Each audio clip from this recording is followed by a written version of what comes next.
This podcast is part of the Batman Universe Podcast Network, hosted by the BatmanUniverse.net.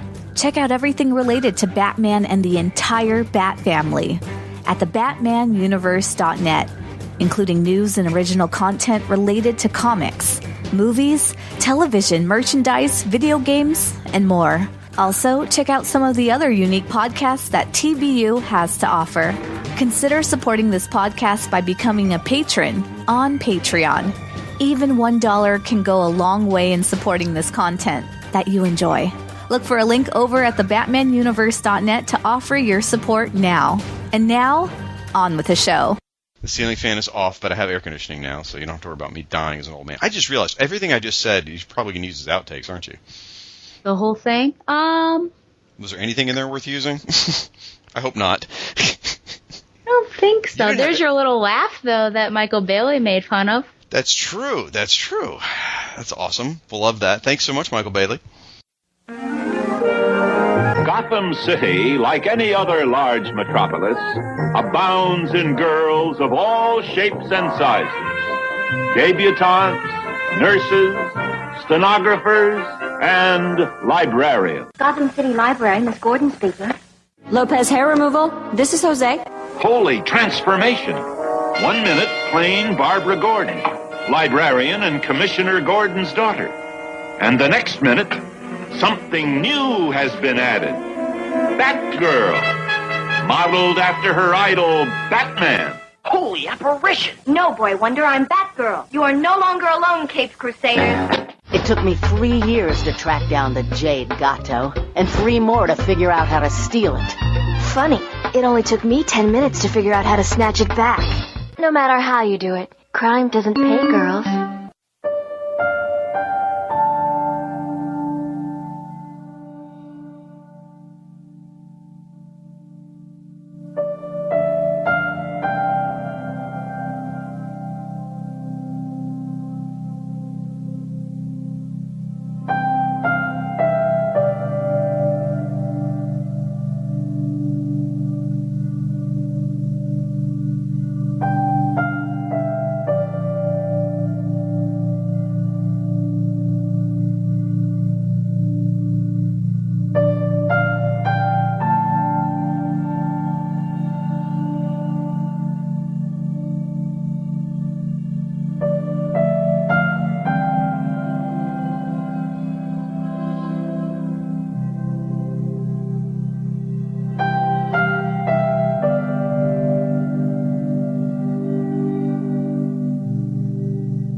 Salute, I'm your host Stella, and this is Batgirl the Oracle, the Barbara Gordon podcast, episode 161, No Man's Land Part 2 for September MMXVIII.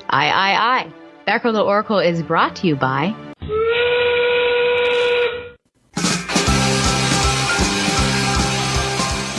Hey there, welcome to the Mirror Factory.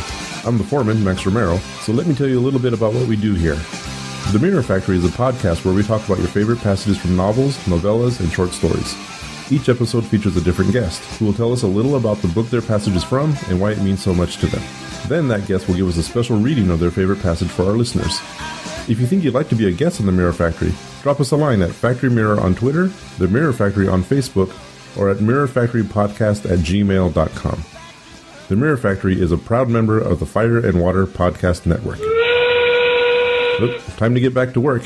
Until next time, read a book.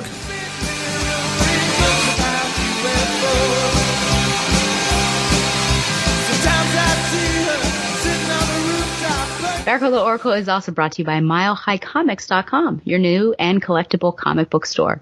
Mile High Comics has an inventory of over 5 million comics from the gold, silver, bronze, and modern age, and over 100,000 trade paperbacks. If you're not into the vintage stock, Mile High Comics also has a subscription service called the New Issue Comics Express, offering a discounted price for comics ready to hit the shelves. So if you're looking for vintage back issues or great modern subscription service, be sure to check out MileHighComics.com. Well, I'm actually really excited right now because one of my dear friends is on, and for some reason, good, that's a good one. And that's funny because I was about to say he always brings controversy with him, and while I get excited, the interweb seems to not get excited about it and gets really upset, like, why do you have that guy on there again? So it's like, oh man. But here he is. I like to call him Shagalicious, and I'm really happy to know that that name is trending while he might not like it to be trending. But please welcome back my good friend, the Irredeemable Shag. Salvietti, Stella. It's nice to meet you. Not even closer. Are you kidding? That was like perfect pronunciation Latin. Wait, it's a dead language. How does it even know how it's pronounced? Oh my gosh. It's not like people teach it in school anymore. Give me a break. I hope your daughter, she's in the middle school now. She needs to take Latin. She's taking Spanish, thank you very much. She needs to drop Spanish and take Latin. I will let you take it up with her Spanish teacher. Okay. Well, thank you for having me back on the show. I really appreciate it. I know after last month where you fired Michael Bailey after he said being a teacher is easy, oh my gosh, I knew that it was pretty easy for me to get this gig. So that's awesome. Thank you. Yeah, I try to stay away from hot button topics, and he just dropped that right there and kept on rolling as if no one was going to respond to it. Oh, I know. Tom Panarese, I'm sure, hung up the podcast right there. Sean Ross, all kinds of people just probably said, I'm done with this. Oh, man. And speaking of, apparently we insulted your character. Is that true? Do you have anything that you want to get off your chest now and defend yourself? Oh, no, there's no point. I just noticed that within, I think, 9 minutes of the podcast, and 5 of those were a song. So within the first 4 minutes of the podcast, I took 3 shots, and I'm like, wow, thanks, guys. I feel really good about this. I feel like it was only the beginning where I did some sort of laugh, and Michael Bailey said, that was a Shag laugh. He's just jealous because Mike's dead inside. He doesn't know how to laugh anymore. Okay. Yep. Well, here we are with No Man's Land. I've heard of that.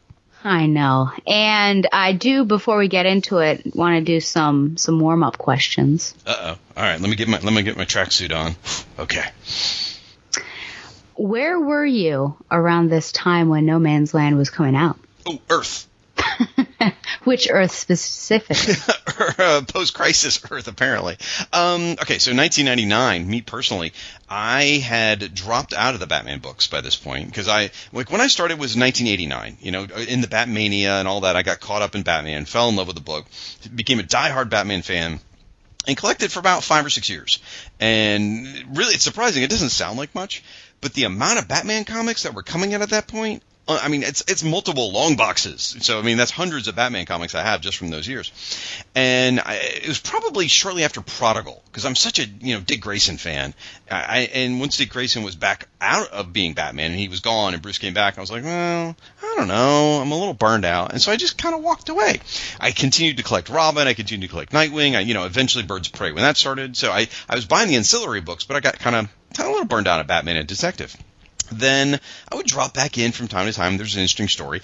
And I can't tell you what it was about No Man's Land that brought me back. I don't know, because I didn't get Cataclysm and all those other ones. But No Man's Land brought me back from the beginning. I was there, and I checked my comic collection to make sure I actually had those issues. Sure enough, I do. I started with Batman No Man's Land, the special, and I bought basically the whole year. I bought the main 4 titles, Batman, Detective, Shadow of the Bat, and Legends of the Dark Knight. Again, Robin and Nightwing as well. I didn't buy the Azrael and stuff like that, but I was pretty much in, and I stuck through the end of the year, and then shortly after that, I dropped back out again. So it apparently drew me in, and it was enough to keep me, but I didn't stay.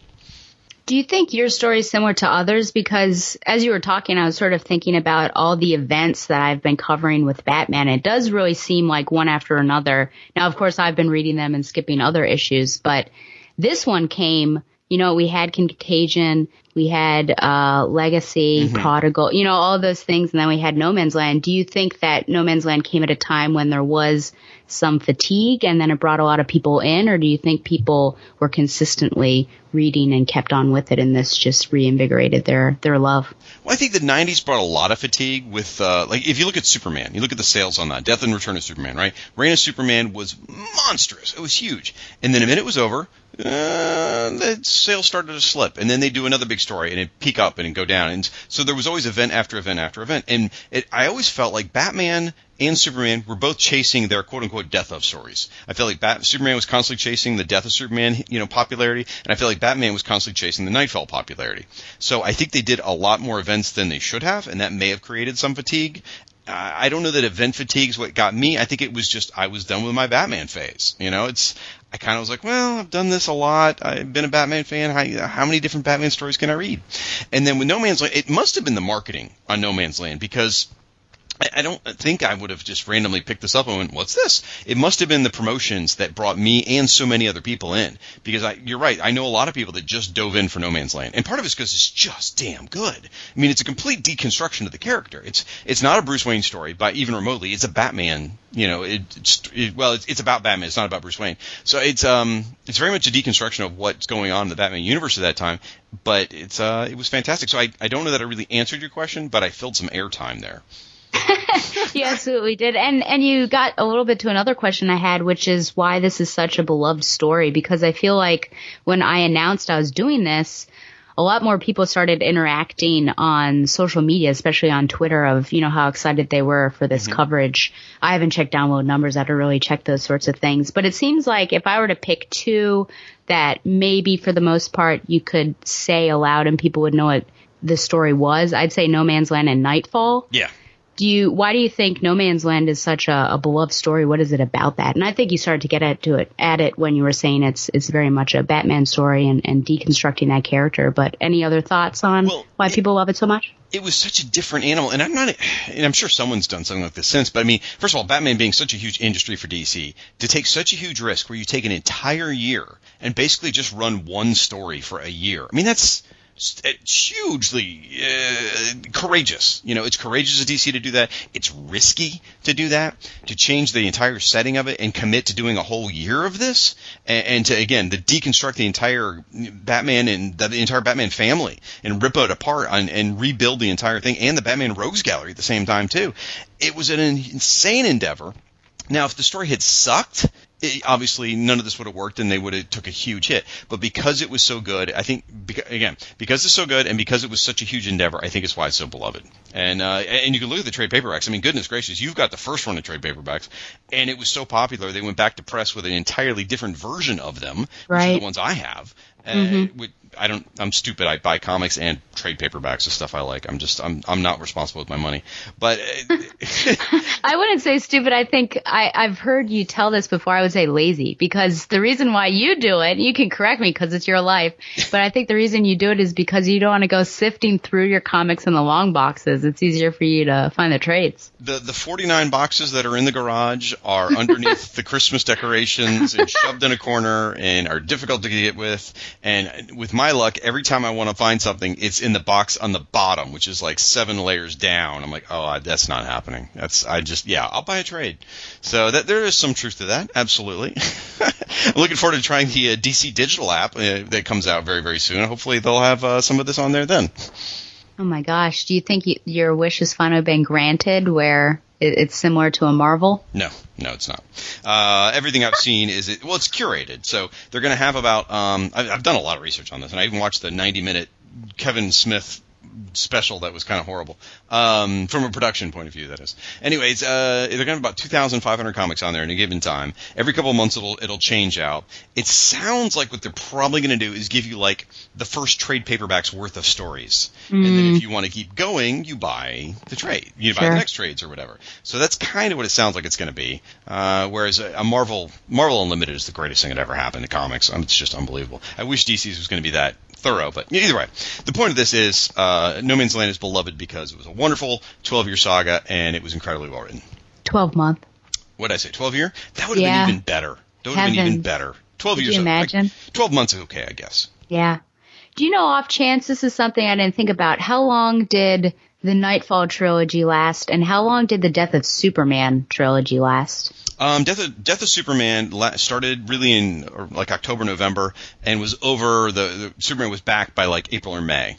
So, and even in there was a couple of months where there were no Superman comics being published. So even that, there were like ancillary ones, but there was a couple months where there were no Superman comics because he was dead. Whereas, let's see, Nightfall. I really don't remember. I don't think it could have been a year, I suppose. I'm not really sure. There's a lot of junk in Nightfall and Night Quest and Night's End. It's got some soft spots in there as far as I'm concerned. Other people may not agree, but I always felt like it. No, I think there are some, and even the 3 big tomes that you get now, they're missing some stories because I remember where I was trying to fill in the gaps of why Bruce was all of a sudden over in a different country and why Alfred was upset with him and his like lady doctor friend had left him. Right. So I had to ask people what was happening. So even then it's not a complete edition. And No Man's Land also, make no mistake, also has filler in there. But we're going to hit some filler actually tonight. And let me tell you, even the filler is damn good. I mean, it's really good. Yeah. Yeah, and I think Michael and I also hit on some of those. I think you and I have more issues than that. And while they might not have a huge impact on the story, I think what makes them so good, and we'll talk about this more, is just what great character pieces they are. Yeah. Focusing on maybe people you aren't aware of, just a normal citizen and what their life is like in No Man's Land.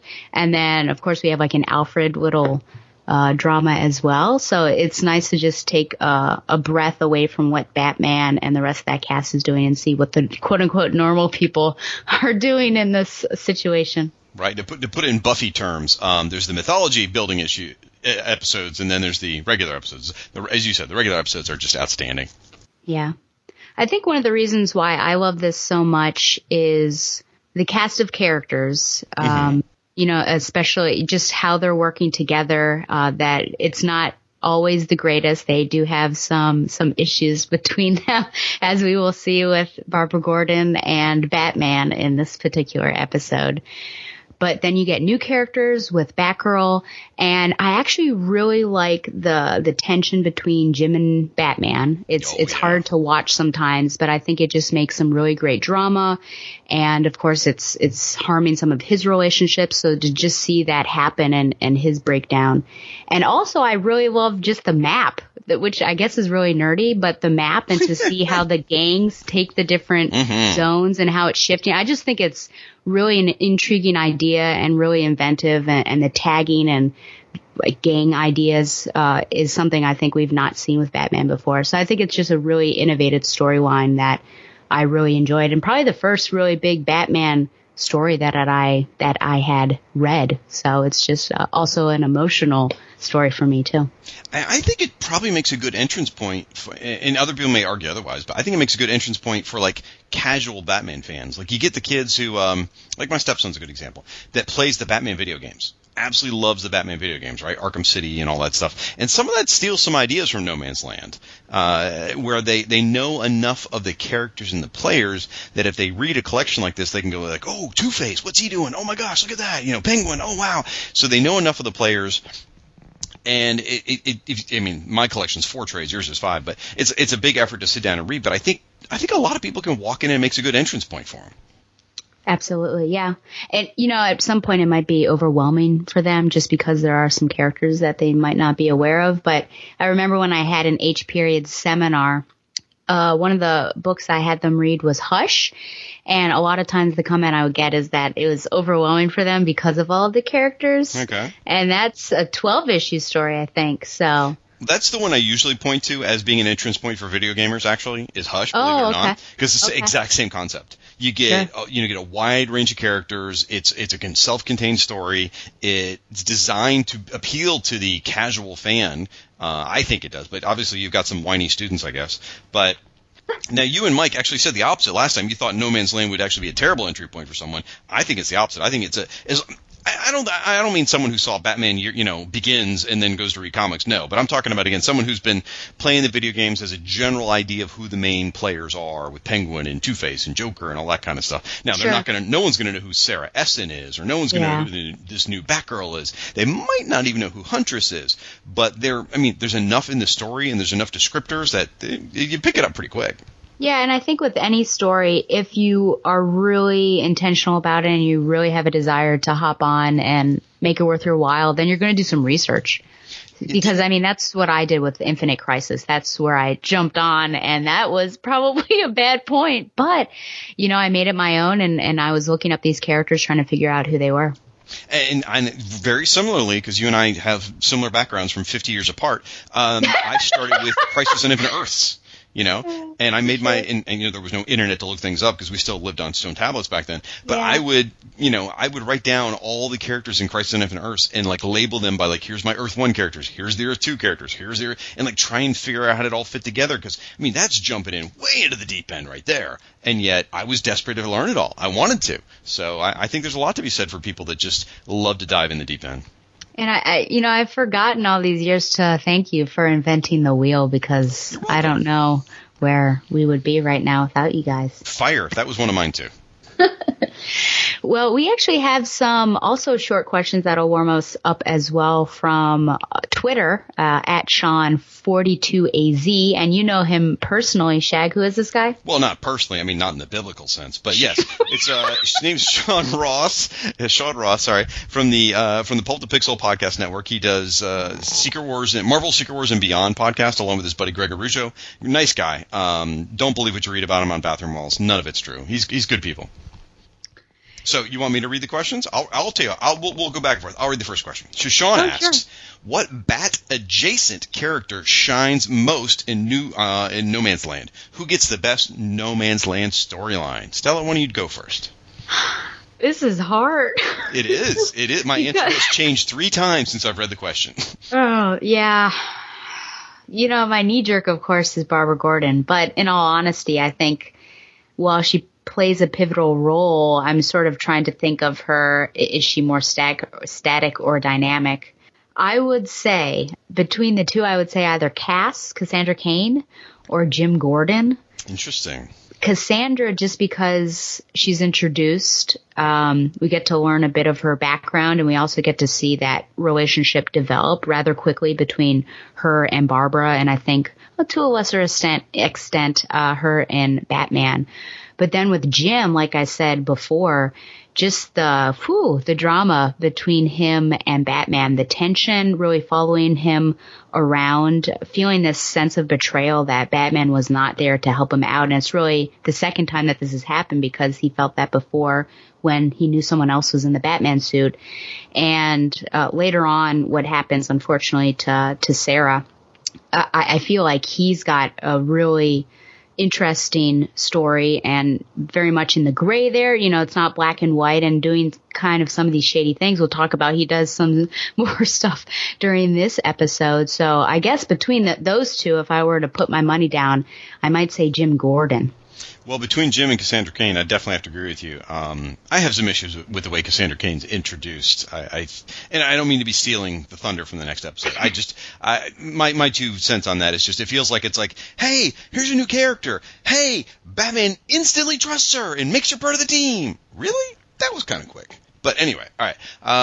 Enough about that because I don't want to spoil future episodes. For me, I would say the 2 bad adjacent characters that shine the most is Jim Gordon. Absolutely. I mean, this is very much a Jim Gordon adventure journey to follow. I mean, because he's there from the beginning of No Man's Land. Batman didn't show up till 3 months later. You know, Jim's there the whole time. The 2 perspectives you deal with the most are Batman and Jim Gordon's through the whole story. And I think Gordon's is really, really powerful because Gordon's is more relatable to someone like you or I. You know, Batman's off fighting crazy things and having drug-induced, you know, hallucinations and whatever, whereas Jim's just in the streets fighting hard, trying to survive, trying to save his family, trying to, you know, bring Gotham back. So Jim's a big one. The other one I would say is Huntress. Not to get into too many details because I don't want to spoil future stories, but she has quite a journey in this story from beginning to end. And I think Helena has a really, because she works hard to protect Gotham, and she has an interesting arc here. So I would say either one of those 2 shines the most. This would be the part where you read the next question. The next question is No Man's Land ultimately a Batman, Bruce Wayne, or Jim Gordon story? And I loved when this question came through on Twitter because there was a whole bunch of people going like, blah, blah, blah, blah, blah, blah, and I came up with the correct answer. And the correct answer is No Man's Land is not a Batman story. It's not a Bruce Wayne story or a Jim Gordon story. It is a story about Gotham City itself. It's about the city. It's about the streets. It's about the people. It is and Jim Gordon's a big part of that, and so is Batman, but it is about Gotham City. It's a Gotham City story, and I can prove I'm right because even Donovan agreed with me, and as much as it probably hurt him. I don't think he realized I had already said it before he did, so there you go. That's pretty funny that you guys finally laid down your swords and agreed with each other. There you go. Exactly. Well, we're besties now. I would agree with you. I think however much we like to think that Jim Gordon has such a pivotal storyline in this, I think it really is about what is it like to be in a city that's been disavowed by the nation and cut off, and it's ever changing because of course the gangs are taking over new territory and things like that, and it's, you know, will the city survive, and Batman's all about saving Gotham and things like that. So I would agree that I think the city is in fact another character. I imagine it's a little bit like living in Los Angeles, but anyway. So, meaning they'll cut off from the rest of society. So the next question is... is that true? I thought you were like talking about the riots and things in like the 90s. We have to ask our buddy David Ace Gutierrez, the owner and operator of the Katana Banana. He really he would know the best. So the next question is, why does Huntress stay in Gotham? She has ties elsewhere, so why does she remain in the No Man's Land when even Bruce Wayne is not around or didn't show up? Yeah. So, I got to go first, don't I? No, you have to go first this time. Yes, it's you, of course. No, go Stella. Okay. Why does Huntress stay? Why does Huntress stay? I think part of it is because she's always trying to prove herself, even though she doesn't ever seem to be accepted. And I think she realized when Batman wasn't there that it might come down to her. And to be honest, you know, Batman wasn't there. Batman kicked Robin and Nightwing out. So really, who was there?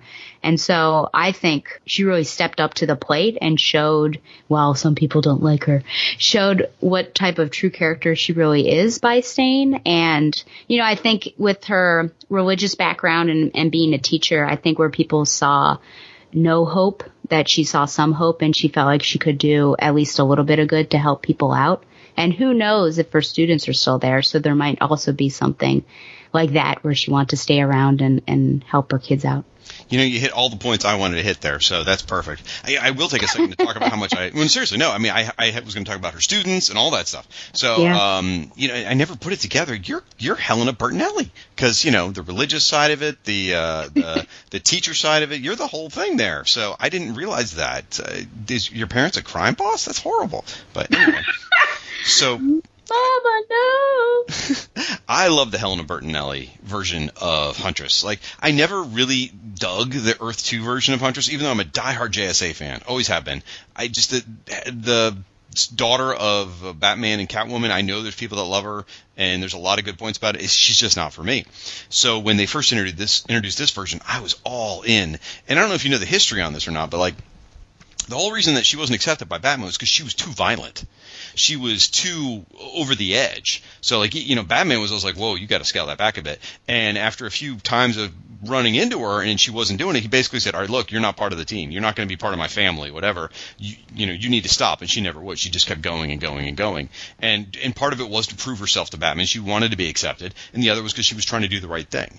And she was an awesome character. I love this costume she's in. I know how much you love Total Justice and that stuff that we talked about years ago. Out of that entire line, her action figure is the best looking of all of them, and it's in this costume. It looks fantastic. She's an awesome character. And when they, at the end of the Flashpoint, and revamped her back to being the daughter of Batman and Catwoman, that crushed my soul, because I love this version of Huntress. I feel like I did know her background since I've been, you know, tracing and I've seen all those interesting interactions, and I see also the interesting friendship, I guess you could say, that develops between her and Robin. Mm-hmm. And, you know, I can see how Batman doesn't like her because she's violent, but I don't know if it's the same as not liking and not trusting, because you know, I always ask the question, why doesn't Batman trust Huntress? Does that seem right? And people, Josh and Don, yell at me, of course he doesn't trust her. But really, she's doing the job. It's just she's not doing it to his standards. Some of it, I think, honestly, is a story ram. It's like they want to create some conflict amongst the vigilantes of Gotham, and so they constantly made it so they couldn't get along. Because a lot of times, she's not doing anything out of line, you know. Then she'll go and sleep with Dick Grayson, which maybe Batman's not happy about that. I don't know. But, and, you know, your discussion with Michael Bailey made me realize a piece of it I never really thought of about Robin and Huntress. I just kind of said, okay, they're close because they're the Robin 3 miniseries. I didn't even think about the fact that smoking hot 20-something-year-old woman with a 15-year-old boy, of course he's happy to be around Oh, my her. Goodness. Well, it's true. It makes perfect sense. So, but great character. Super awesome character. And, yeah. Well, all right, we'll so see. Yeah. Your turn to ask. Oh, okay. I think those are the 3 questions that we had. Yeah, I screwed up there. That happens. That's okay. You can cut that if you want, or you can leave it and embarrass me, whichever. Yeah. I did get a question via text from my good friend Josh. Uh-oh. He There's wants trouble. to... Yeah, he said to ask you about Firestorm singing Deo on Legends of Tomorrow. Which is completely relevant to this discussion. It's not at all. What it was a clip Josh sent me just recently, of Victor Garber from Legends of Tomorrow singing Deo. Deo. And it convinced Josh that he now loves Firestorm, where I would actually say, sorry, I think that means you love Victor Garber, because that's probably more Victor Garber than it is Firestorm. And it is brilliant, because Victor Garber is genius. May the character rest in peace. Aw, spoilers. So before we start, I know that you have some interesting information about Greg Rucka. Well, yeah, I just thought it might be worth discussing, because, you know, these issues we're going to cover were Greg Rucka's first in the No Man's Land saga. You know, and if you don't know Greg Rucka, first, shame on you. Second of all, he played a big role in No Man's Land. I mean, he gets a lot more credit maybe than his due, because there's a lot of writers in here and a lot of editors that are involved, but a lot of people think of this as where Greg Rucka became the Batman writer he went on to be. And I've got one personal anecdote there. I was at Dragon Con in 2003, so 4 years after or really 3 after the conclusion, I guess. 3 years after No Man's Land, and went to several Greg Rucka panels. He was great. He was really interesting.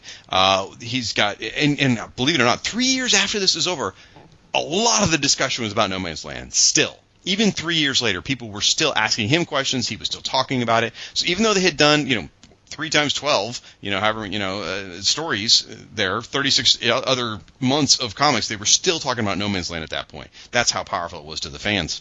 And he told one story about writing Batman that I love to relate. And I don't know if this actually is from No Man's Land or a later issue, but he said, he was talking about the challenges of writing Batman. And he said one of the things he did was there was this story where There's this situation, and Batman's there, and Nightwing's there, and there's a bomb on this building across the street. And Nightwing knows about it, and Batman doesn't. And Nightwing's telling Batman, we got to do this. I knew we got to do this other part of it, but we've got to go defuse the bomb on top of the building. And so he's trying to write the dialogue for Batman. He was writing, okay, he has Batman say to Nightwing, go quick, defuse the bomb up on the building. I'll go down here. He's like, no, that doesn't work. That's too wordy for Batman. And he wrote it, wrote again, go defuse the bomb, Nightwing. And he's trying to figure out how to get it down. And he's like, because Batman's efficient. Batman doesn't waste any time or effort. How does he get it to be the most efficient thing? So he goes from this big long sentence to the next shorter sentence. And finally he realizes, no, all Batman says to Nightwing is go. And that's all, it says it all right there. And it's just kind of interesting getting in the head of the writer who's writing these characters and trying to figure out how they would operate. And that makes perfect sense. That is exactly what Batman would say, at least in the 90s. That's what Batman would do, is just one words, completely efficient. So, thanks for all your feedback on that. Then, I don't know what to say. This is, I thought maybe it'll be okay this episode. He won't criticize me for just sitting there in West Main. But there it was, the first criticism. She's playing Pokemon Go on her phone, guys. Come on, don't kid yourself. So then, in preparation for this, because I do research, I did a little research on Greg Rucka, and because I was curious, what he had to say about it. So here's some interesting history that I'm surprised Bailey didn't bother to bring up. Well, sorry. No Man's Land. There's one guy who's actually credited with coming up with this whole idea, and his name's Jordan B. Gorfinkel, or he's called Gorf back then. He was one of the editors that worked under Denny O'Neil on Batman. And the way this is how Greg Rucka sort of explained it. This is an interview from Comic Alliance from a couple years back. Really good interview, and just type right Comic Alliance, Greg Rucka, No Man's Land interview, you'll find it. And I'm just going to read a couple sentences here and there. He says, No Man's Land had been pitched and conceived. They've already committed to coming out of Cataclysm, but they were just starting off to staff it. I showed up pretty much at the exact right moment to end up with a lot of work on my plate very quickly, because I was young and foolish, so I wrote very quickly. And then he says, all of a sudden I was part of the No Man's Land thing, and there was a bundle of core writers for that, but somewhere along the lines I became the go-to guy after that initial arc. They just started tossing stuff my way, like, okay, we haven't figured this one out yet, let's just give it to Greg. And that was all she wrote. And he says the dirty little secret about No Man's Land is that it wasn't as tightly plotted as everyone thinks. It was only broadly plotted. They knew where it was going to start and they knew where it was going to end, but they didn't have all the details worked out. And according to Greg, the whole thing came out again out of Jordan Gorfinkel. He was he went home one weekend when they know they were working on Cataclysm, and he started writing, and he wrote this overview for what would become No Man's Land. It was all his idea. He came in on Monday, puts it in front of Denny O'Neil, and said, here's an idea. And Denny says, that's insane. Let's do it. And that's how No Man's Land got born, all from this guy's fever-pitched weekend, apparently. And now, I think Jordan Gorfman has a online presence. Maybe that's someone you should be trying to connect with, just saying. Probably. I mean, no pressure. Maybe I should interview him after this, after all 5 parts. That'd be cool. That'd be great, yeah. Let's see. Rucka goes on to say there were 3 meetings over the course of the year, but apparently the ending was the sticky point that everyone had trouble with. They apparently went round and round and round about it, and I'm not going to say what the big ending of the story is. You guys will find out if you haven't read it already. And there were, like, huge arguments amongst the writers and Denny O'Neil about the specific big ending. I mean, I don't think I'm going to spoil anything here by just saying somebody maybe I will. Okay. There was a big shocker that came out of the end of the story, and that's what they argued about there. There was a lot of discussion about moving that around to different characters and things like that. So apparently it was a very heated and contentious point. About the death? Who would die? Okay, well, there it is. Yeah, I was trying not to say that, but yes, someone was going to die, and there was a lot of nasty arguments about who that person should be, whether it be hero, villain, ancillary character, which ancillary character, all these things. And there were a lot of people on different sides of it, and it got very heated. Ultimately, everyone got on the same page, and it was a decision sort of by committee, but it's not who people were looking at initially. So I heard it was going to be, well, yes. I don't know that we should say that right now. I guess not, yeah. Yeah. So just like we don't need to reveal that, Batgirl is secretly Supergirl, so we don't need to tell people. Oh, God, did I just say it out loud? Oh, God. Sorry, guys. Forget it. It's Kara. Don't even think about that. So interesting also, Greg Rucka was talking about the novelization, because, he wrote the novelization, which is great. Have you ever read it, by the way? I did recently this summer. Okay. Good book, isn't it? It's well done. Oh, absolutely, yeah. And he says, here was the tricky part. They couldn't begin on the novelization because they were still writing the scripts for the comics. You know, so how do you write a book when you don't even know where the story's going to go? So he had to deliver the book to the publishers 2 or 3 months before they were even done, again, when the scripts weren't even done. So he said it was incredibly challenging. The last 25,000 words apparently were written in one sitting right before he had to deliver the book. And just crazy. He only had 4 to 5 weeks to write the whole thing. So absolutely not. And he did a bang-up job. Now, Rucka, of course, well, I don't know if you know his history. Before he came to working for DC, he's actually a novelist. Rucka had done a series of novels about Atticus Kodiak. I think Mike mentioned him last time. And then he had written a comic called Whiteout, which was a creator-owned thing, which eventually went on to get in a movie. And that's how he ended up getting to the Batman world. And it was full throttle from when he started. I mean, he was a novelist, wrote a couple of comics, and all of a sudden he's one of the premier Batman writers out of the gate. And I love No Man's Land, and I think Rucka's a big part of that. Well, I don't know if I've ever met him. You wouldn't forget him. Oh, boy. No, I was just thinking if I've ever, talked to him about anything. And I think, if I remember right, and someone can correct me if I'm wrong here, I think he is the first writer to ever pull the trifecta or the bingo, whatever you want to call it, where in the same month he was writing the main titles for Batman, Superman, and Wonder Woman. Wow. Not just like specials or crossovers or whatever. He was the writer on each one of those books at one point in the same month, which is kind of a cool thing to think of. Talk about fatigue. Right, yeah, that'll wear you out big time. Yeah. Whew. Well, anything else before we dive in? Sorry about the big info dump. Well, I think it was interesting. No apologies, please. Well, as we go through this, I should probably be fair and warn everybody that I haven't reread the whole No Man's Land saga yet. I read it when it first came out in 1999. I have only really read the issues to go along with the podcast. So I'm going to read as we go. So if I make reference to something other than a couple of obvious ones, like you mentioned the death of the characters and things like that I don't remember the minutiae, it's because I haven't reread it yet because I want to do it with the podcast. So except for the Azrael issues, I skipped those because who really cares about Azrael, really? But anyway. Did you read Road to No Man's Land by any chance? I must have read it back in the day. It's not in the trade paperbacks, and I don't remember it at all. I know Mike couldn't remember a thing about it. I can't remember a thing about it either. I must have read some of it, though, because I looked at the issues I own. I'm like, well, yeah, it appears that some of that's in there. Yeah, just because of Nick Scratch. He doesn't appear in any of our issues here, but that was someone when I read No Man's Land. He wasn't in those 5 trades that I have. He did not appear. But after reading Road to No Man's Land and seeing how prominently he figured, now I'm interested to see how he's going to appear in the rest of the issues that I have. It sounds like he's just an Azrael-only kind of character. So, again, I don't really care. Okay, man. What's with people not liking Azrael? That's you and people over at the Batman universe as well. The Sword of Azrael book was really good. And I hate continuing to give Michael Bailey credit, but he said something in your last episode too, which is basically Denny O'Neil was figuring out what Azrael was as he went, is kind of what it was. And he was always the Batman character who just didn't really fit, of the Bat family. And there was also that kind of look around like, why does he have his own series? It's sort of like Batwing. Remember Batwing? Like, why did that happen? Really? And that's kind of how we felt about Azrael having his own ongoing. Okay. New 52, probably. Well, I know that. I know the actual whys, but it's like, it's just one of those where you're like, that guy doesn't really fit with the Bat family. Okay. Sure. I don't know. I think there are some great stories with him, but I agree with you that maybe, if I were to choose between him and somebody else, I'd probably go with somebody else. Yeah. If, in the Batman family anyway. Oh, yeah. So. Some of those guys from the Bloodline stories had better stories, but anyway. Okay. Well, just to give you a rundown of how this is going to happen in case you're popping in on this episode because you're Shagalicious' #1 fan, what's going to happen is I ask my guests to do some work. Yes, you did. But I didn't want them to go through so much work because I think Shag had 13 issues to go through, and I didn't want him to do plot. Okay.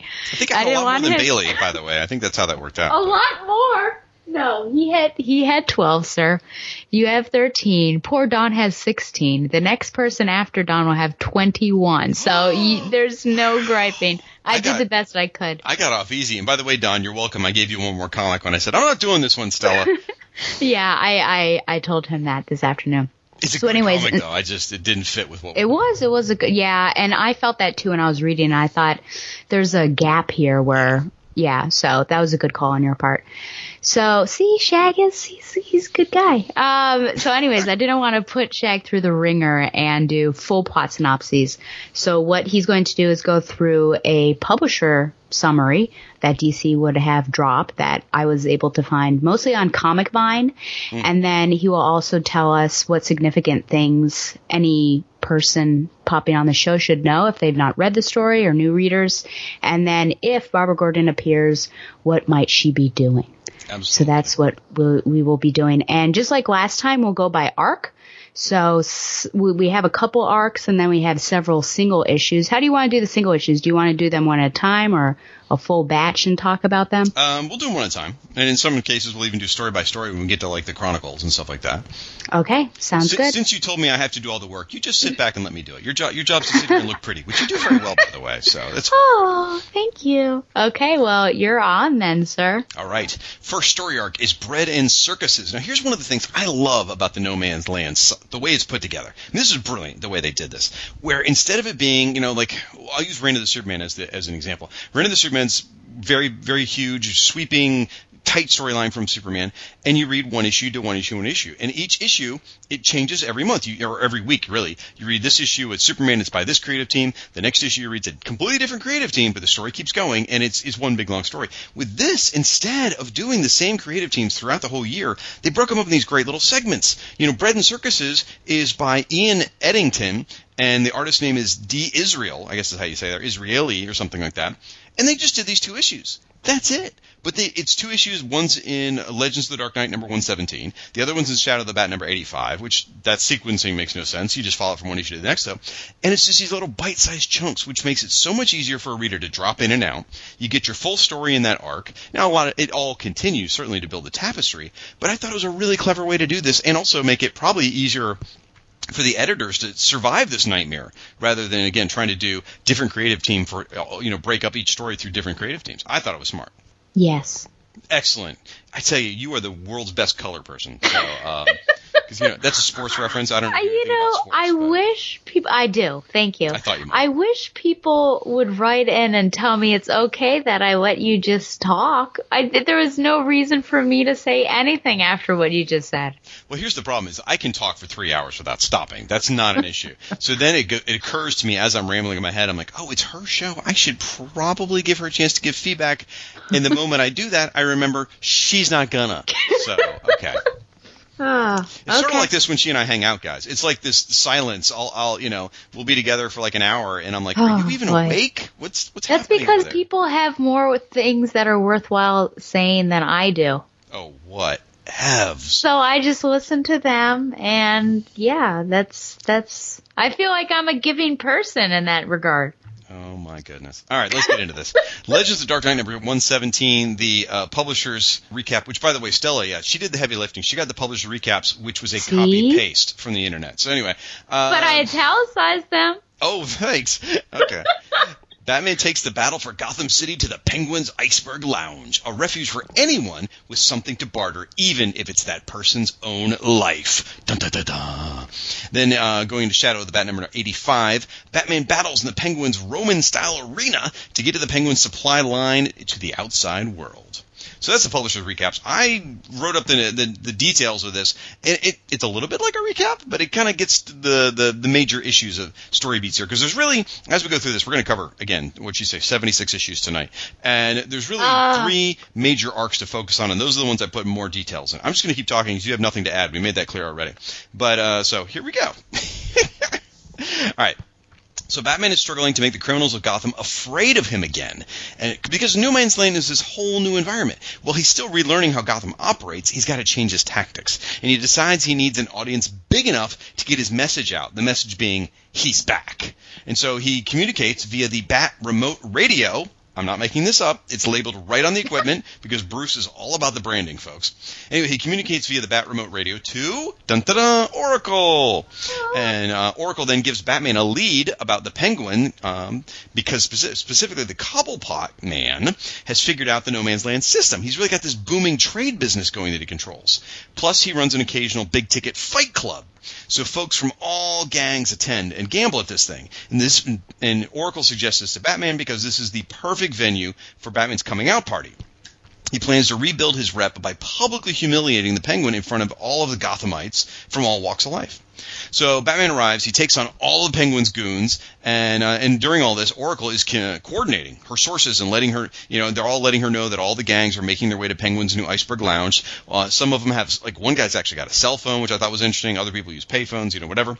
And in the end, Batman is victorious, and everyone now knows that Batman is back, and that the Penguin is shamed, and that the Penguin will report all of his intel to Batman going forward. And so that's the big thrust of the story. Meanwhile, there is a subplot that's important we're talking about. The Blue Boys, which of course are formerly the Gotham City Police Department, are also struggling with rival gangs. And we're seeing some more strife from within the department with guys like Foley declaring that Jim Gordon's approach is flawed. And then Gordon, and this is really interesting because Gordon I don't know if I want you to tell us with whom he makes the deal. And I was just because it's not revealed, yeah. Right. Well, it is. I mean, it really, really is, but it's not. I mean, that's the beauty of it. So Gordon makes a deal with a mysterious person. We don't see the person's face. They don't reveal his name, but he makes a deal with somebody to basically take out a bunch of other gangs, and it pays off because the Blue Boys get more control of territory. And you're right. They don't say the character's name. You don't see their face.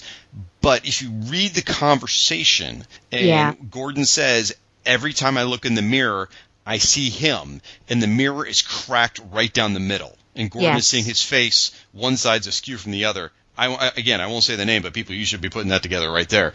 Which was really beautifully done. That was a good really panel. Well. And also, there are a lot of hints throughout, especially when he sends Montoya off, because that's a big clue. Who else would Montoya potentially parlay with? Yeah. But at the beginning when they have that shadowy conversation, it almost was like, is this Batman? Because he's upset, he's ruffled that he's there, and of course Batman's in the shadows.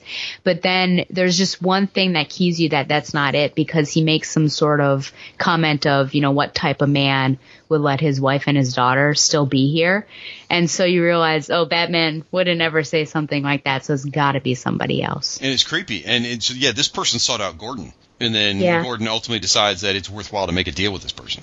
So it's one of Gordon's, again, shady decisions he makes, but he's making the wrong decision for the right reasons, I guess is the way to put it. Yeah.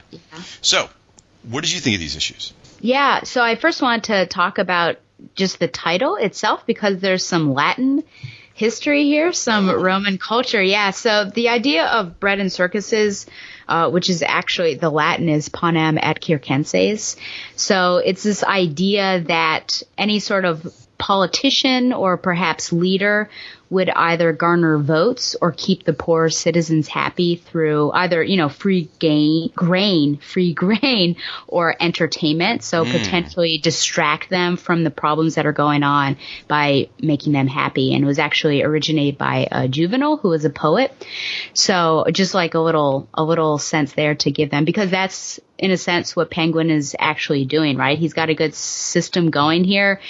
He's looking for power through popularity, and it's working. Yeah. It's like using Twitter to make the masses not notice what's really going on. Oh gosh. It's but even when I was reading this, and I guess it's similar to that the church arc that I did, what was it, Fear or Faith with Michael Bailey, I was thinking to myself, oh my gosh, why are these people betting their limited resources on a fight? Did you think that was realistic? That, they are really just the brainwashed masses, and it's really just working like in Roman times, and of course they would do this. Yeah, I didn't even blink about the betting part of it, because, if you look at the illegal gambling in the world, the people that get involved are the people who can't afford to do it anyway. But they do it because it's either an addiction or it's the excitement or whatever it is. And in this case, Penguin just knows exactly. He's playing the Gotham crowd like a musical instrument. He's got this down. No Man's Land was custom built for him. Really, it seems almost like, it's perfect for what he does with the way he orchestrates people. So I never even blinked at the idea of them betting, but I also didn't put together kind of that idea that he's doing the battles to entertain them and distract them. And that you make a real good point. Good observation. Yeah.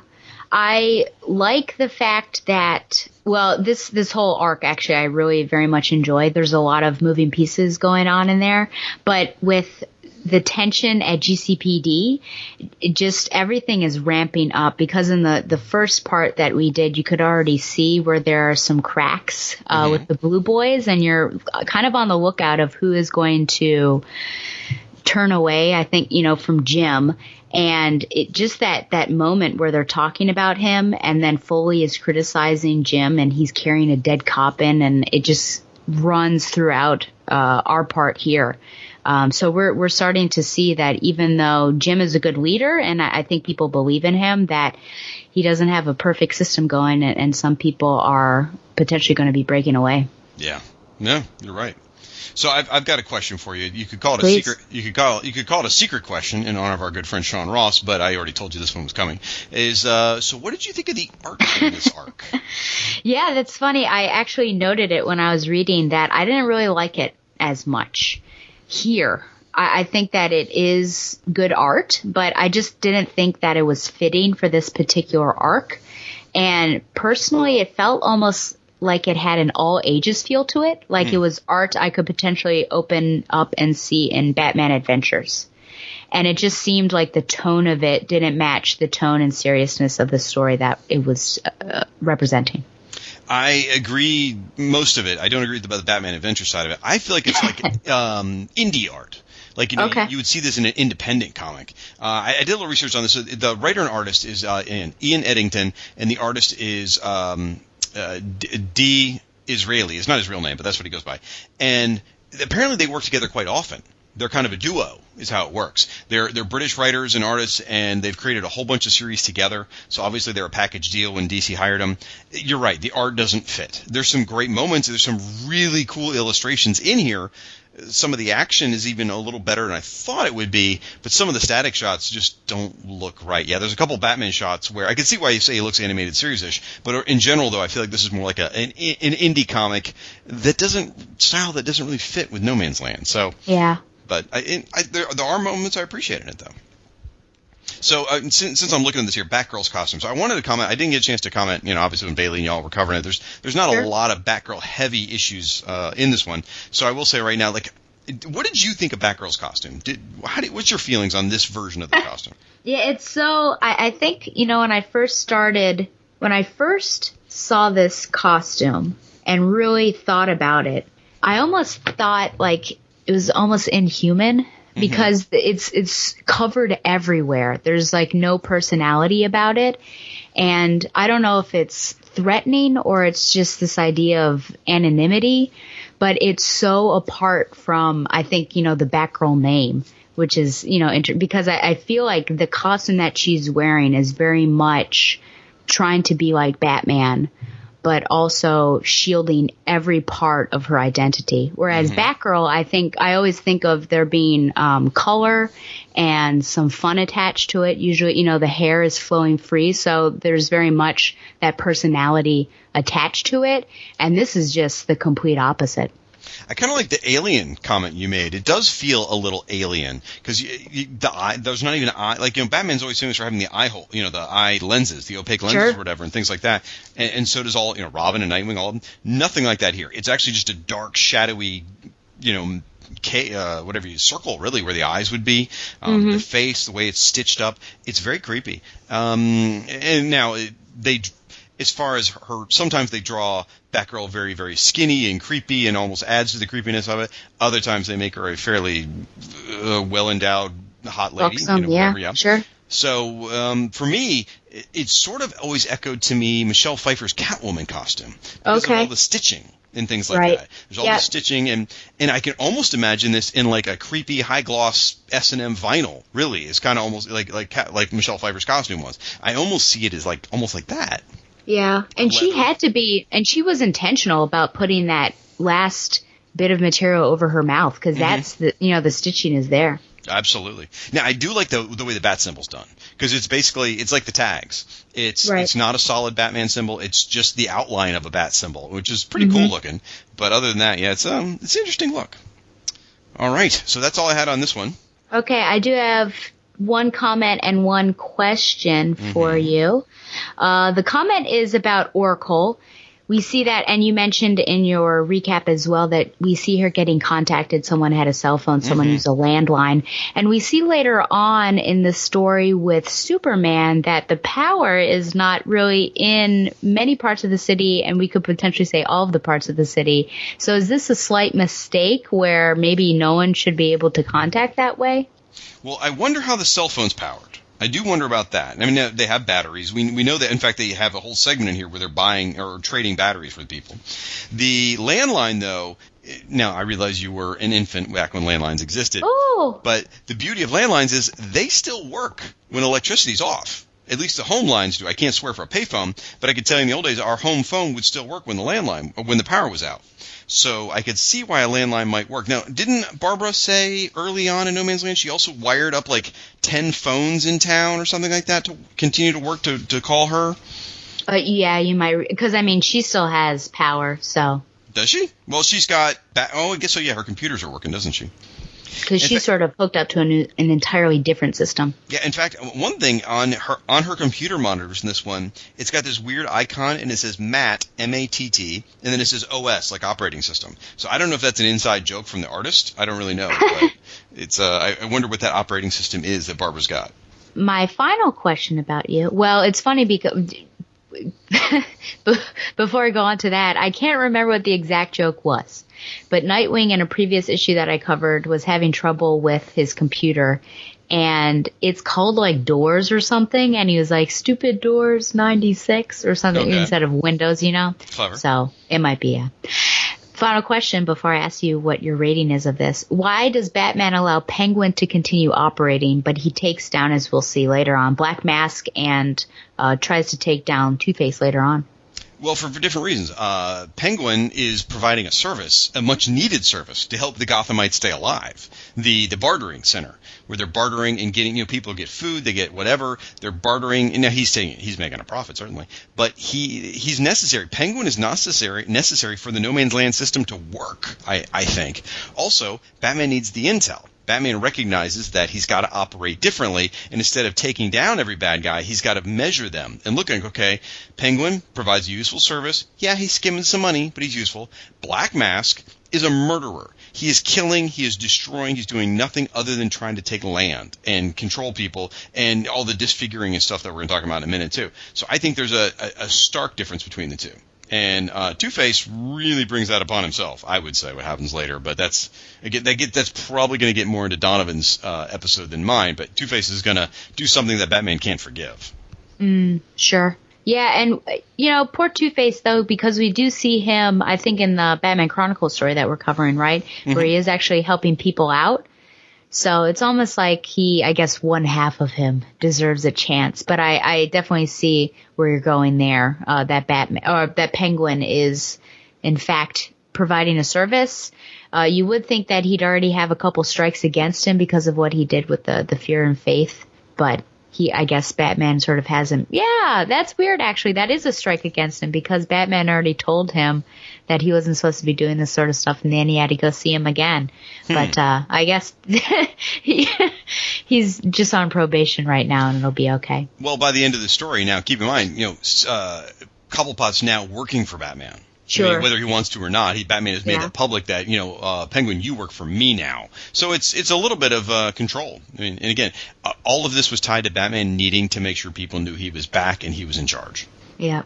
I really, really, really want to talk about Gordon and this deal, but I will wait till later when we get to the other claim jumping story before I start talking about this one. Okay. What would you give this out of 10? Well, all right, so I was trying to break it down in my mind of like mythology building. I think it's pretty high because all the involvement with Penguin and understanding the way No Man's Land works and everyone finding out Batman's back. Mythology building, it's pretty big. From art, though, it takes a big hit for art in my book. So I'm going to give it, and I feel like I'm being too generous, but I'm going to give it a 7. So. Wow, okay. I'll raise you and say an 8. 8 out of 10. Really? You gave some of them last time an 8, so you're saying this is just as good as some of the ones from last time. The story, unless it's like really, really bad art, it doesn't impact it too much. I think I weigh heavily on the story more so than the art. So.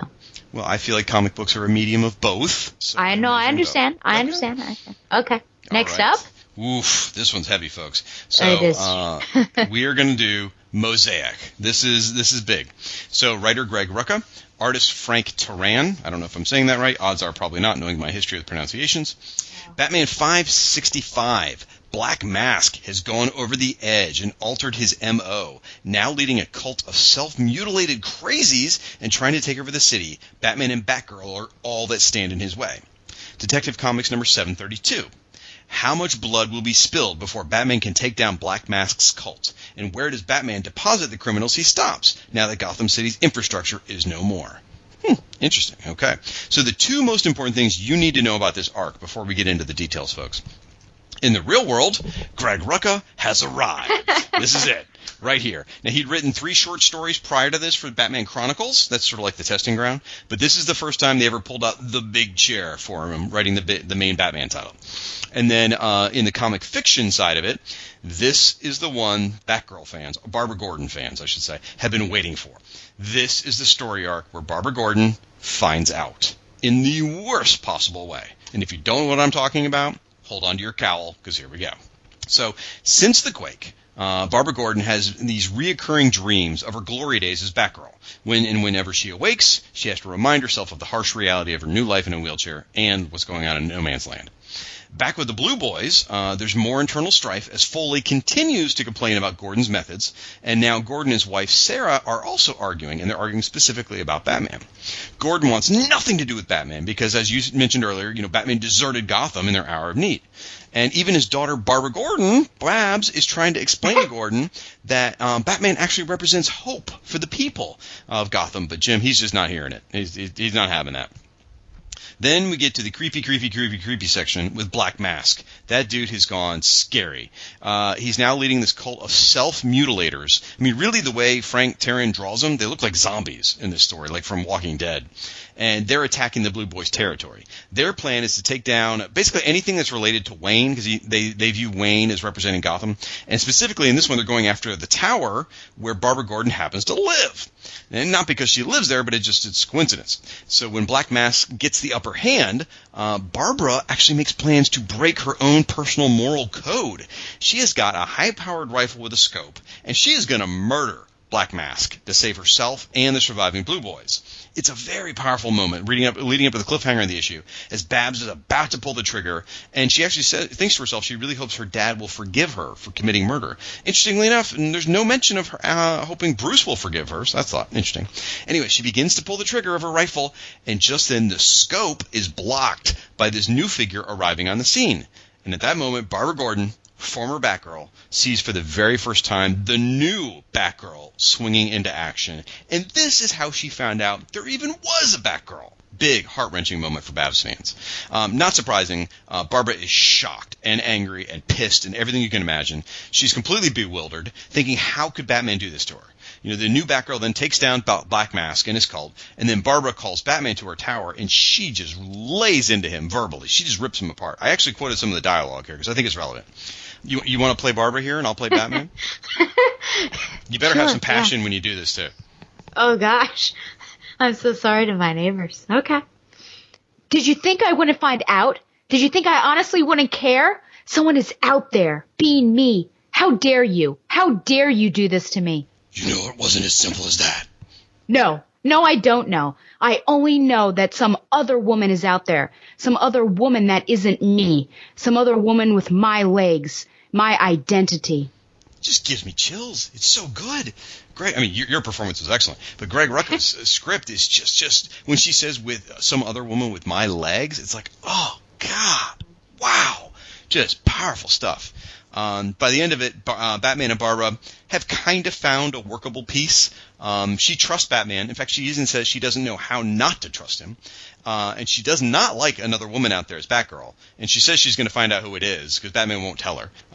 But she can deal with it for now. She's decided. Now, also in this story, we do find out where Batman has been stashing all of the folks he apprehends. That's Blackgate Prison, which is now Batman's basically his personal jail. And he has it run by the former villain Lockup. And Lockup's actually using help from the inmates with folks such as KGB. space to control it. Now, I have a question for you here, Stella, because obviously we have a lot to unpack with Babs, and we got to do that. But my question here is for you. In this issue, in this story, we see Jim Gordon tending his garden quite a bit. I believe it's the first time we see his garden, actually. I can't promise that, but I'm pretty sure. Why does Jim Gordon have a garden, and what does it represent? This is like a question that would appear on Required Reading with Tom and Stella. Okay, I'll take that as a compliment. Thank you. Well, yeah, just because it's, a deep question. Why does he have a garden, and what does it represent? I think it's something he can control, potentially, or at least manage it in his own way. Of course, he can't control nature, but he can actually, I think, care for it in the manner that he wants to, and it's pure and simple, and it probably gives him a breakaway from, because we all need those sorts of things where we, try to break away from the tedium, and here he's got a lot of stress going on, so I think it's a way to potentially calm down and get away from all the garbage that's going on. Interesting. Okay. For me, I think it represents a chance to create life. Okay. Him and Sarah aren't going to have any kids, not at their age. Sure. But how do you breathe life into something that's dying is you give it new life. And I think that's what the garden is supposed to represent, is growing something healthy, growing something alive, making something happen. That's how I read it.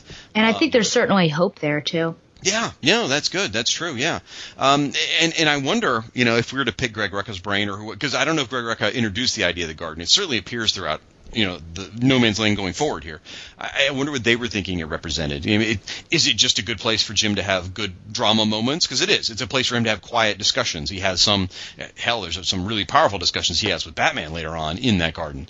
So it's, I don't know. That's my take. I think it's a place to create life. That's what I think. But it makes a great storytelling framework, or at least a setting in the No Man's Land saga. So, Babs. Huh. Okay. Oh my. What you got? Oh, wow. I loved this story, but I also hated the story. Really? Yeah. Well, I loved it, but I mean, it was painful. It was painful to watch all of that go down. You are absolutely right. I think Greg Rucka really hits the character moments, and it's so poignant. And I think that the words coming out of Barbara Gordon are right there, and absolutely make sense. And it's just, it's hard to watch. I mean, especially when she starts off saying that she's been dreaming of being Batgirl, which I thought was interesting because she pinpoints it to specifically being since the quake. And so I feel like, I don't know if that means, that's sort of the start of the end for Gotham. And so when bad stuff really started to happen, that's when it started really multiplying for her and increasing her time thinking about being Batgirl. But yeah, to see somebody else. And then it gets worse because she realizes who it is. She doesn't at this moment, but it gets, that's a really big nail in the coffin. But just to see someone else out there, it is, whew, yeah. Now, for the Quake, I would imagine that the Quake reference would be more so, and maybe I'm wrong here, but that's pretty much when Babs kind of got stuck in the tower at that point. Sure, that's true. So that's where I would put it as. But as far as, am I going too far in saying that I think this story right here, Mosaic, is possibly the most important Barbara mythology story, if you will, since she became Oracle? Is that fair to say, or do you think I'm overstepping my boundaries? Since she became Oracle. Yeah, since she got established as Oracle, and then she's done a lot of stuff. She's had a lot of adventures, but I think this is, again, I could be wrong, where the first time her new life has really been challenged with her. I think it's a changing point, but because she. Yeah, I would agree. I think there are other minor ones that I might mention. I think also in Birds of Prey, the hunt for Oracle is also a big moment for her. But yeah, I would agree here, and not only that, her life is. Has that happened yet? The hunt for Oracle? Not yet. Yeah, not yet. Birds of Prey hasn't even started at this point, right? Since, I see what you're saying. Yeah, I would agree. And, her life is challenged, and just the fact that there's almost like no going back now. Like, she really can't go back and be Batgirl. Right. Yeah. Oof. Okay. So, here is my secret question for you. This one is in tribute to Sean Ross, because I didn't tell you this one was coming. Yeah, it is secret. Did Batman owe it to Barbara to tell her about Batgirl before now? I think that's funny because I had something, I can't remember what I wrote here. is Batman wrong here? Oh, well, I guess I ask, is Batman wrong here to let Batgirl even operate and to not tell Babs who it is? I think he did owe it to her. I think, and people have been against me with this for the most part, but I feel like I'm in my own corner. But I honestly feel like there's been this tension between Barbara and Bruce ever since the Killing Joke. And I think there are times when it's really obvious and it's really bad, and there are times where they're okay, like you even say in your notes that they get to kind of an okay place at the end of this point. But he was just not thinking about her, and, he's thinking about Gotham City, but of all the people, I think he really did owe it to her to say something to her. That, there's another Batgirl coming around, because it's like one of those things where almost, maybe you break up with somebody and that person starts dating somebody, or, like a cheating situation maybe. Mm-hmm. And, it's better to find out potentially from a friend than to like witness the cheating in progress. Right. And so this is very much witnessing the cheating. And so I think he really did owe it to her. And I fault Batman, and I think he made some poor decisions here. And it's funny, when I first wrote that question a week ago or so, I, in my head, thought, no, Batman didn't owe it to her, because he had nothing to do with this individual becoming Batgirl. I mean, he arrived in Gotham, and she already was. And she was already operating out there.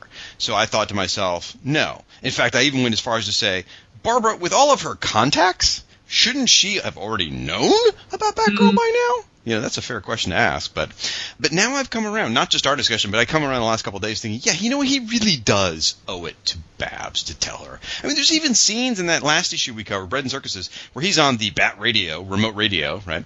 And he's talking to Babs, and Batgirl's right behind him. I mean, she's in the room with him while he's on the radio. He could have just gone, oh, by the way. He could have mentioned it. You're right. He absolutely could have. Yeah.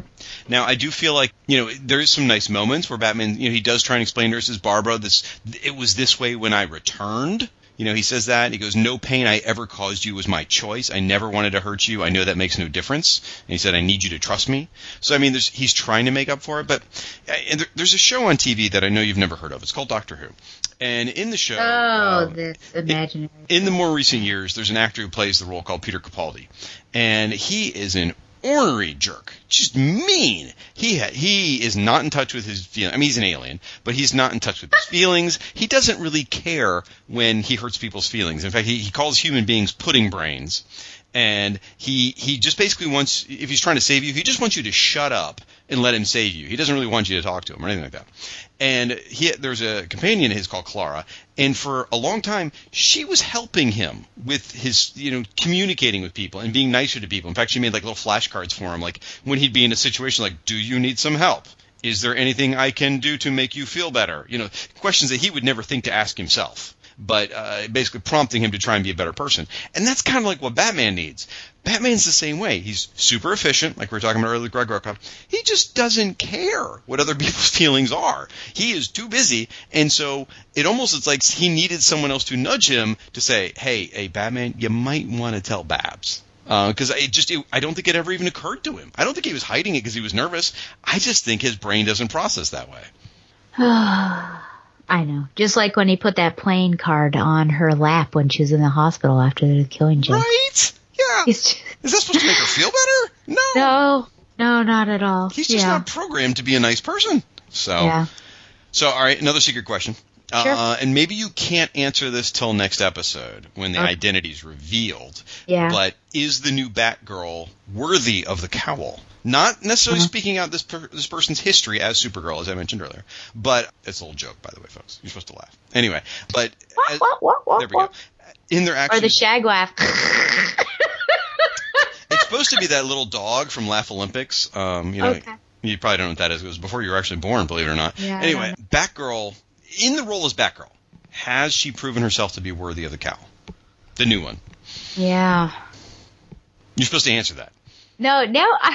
Gosh, can't I think before spitting things out? I'm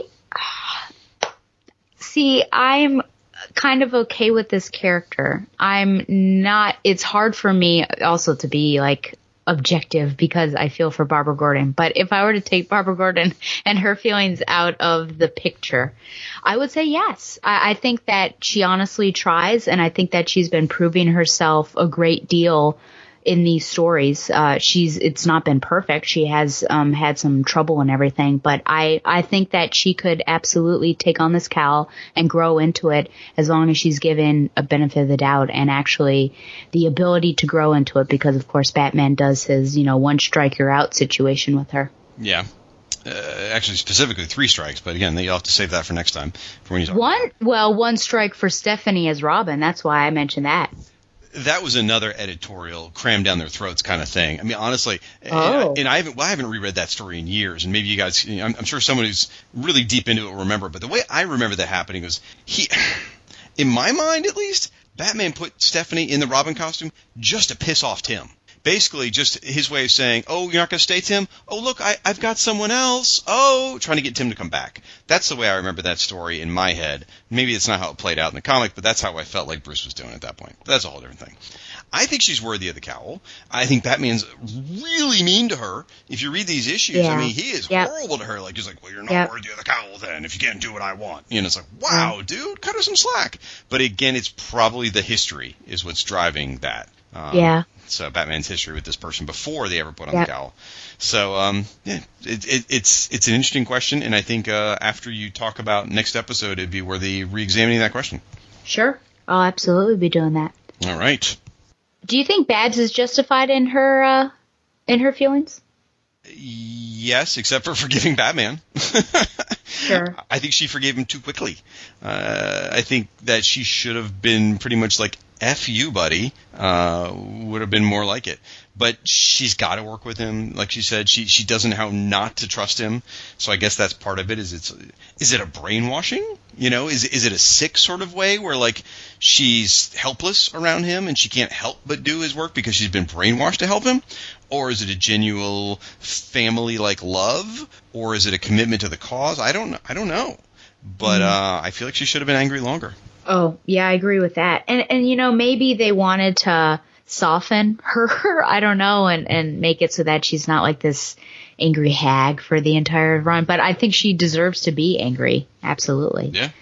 Oh, my goodness. So the art was very different, too, by the way. I forgot to mention that. Frank Terran, he's known for his run. Before this, he was doing The Punisher. So it's a very different. I mean, if you look at this art compared to the previous art, worlds different. And this is very scratchy and lots of dark, heavy line, or dark, heavy areas and very, very scratchy. Still not typical Batman art, though. No.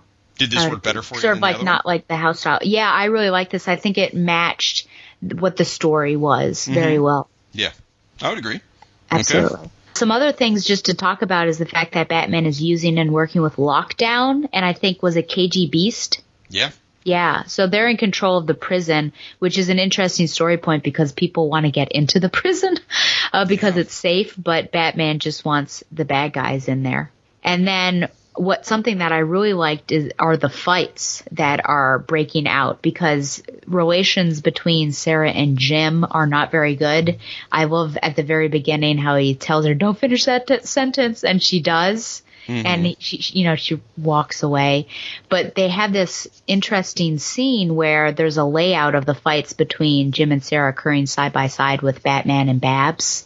Oh. And I just thought that it was choreographed really well because it was going back and forth between the two. Luckily, both parties make up at the end.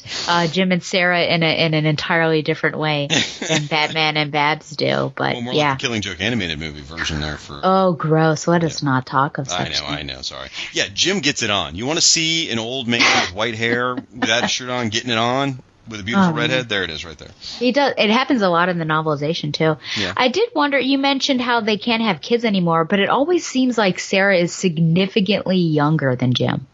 Well, if you read year one, I mean, I didn't think they were that different in age. She was, a few years younger. I guess you're right. Maybe there could still be kids in the future, but I kind of figured he was in his 50s and she was in her 40s is kind of how I placed it. But, okay. I mean, you can still have kids in your 40s. It's just a little risky. And No Man's Land is certainly not a place I would want to bring a baby into.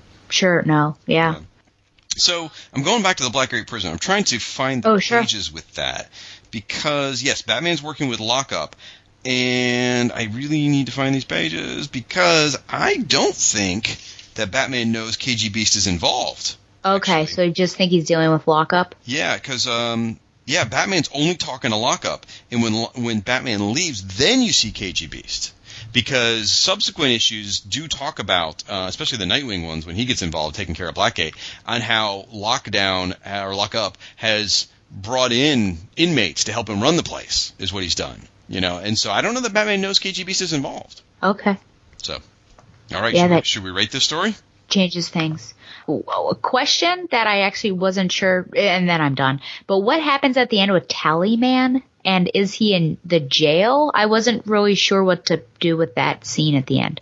Did you know? I think he's in the jail. That was the same sense I got, was that he was a Blackgate. But, looking at it, I guess maybe he's not. Maybe it's just foreshadowing for whatever Tallyman's doing there. Is it Black Mask he's killing or just one of the henchmen?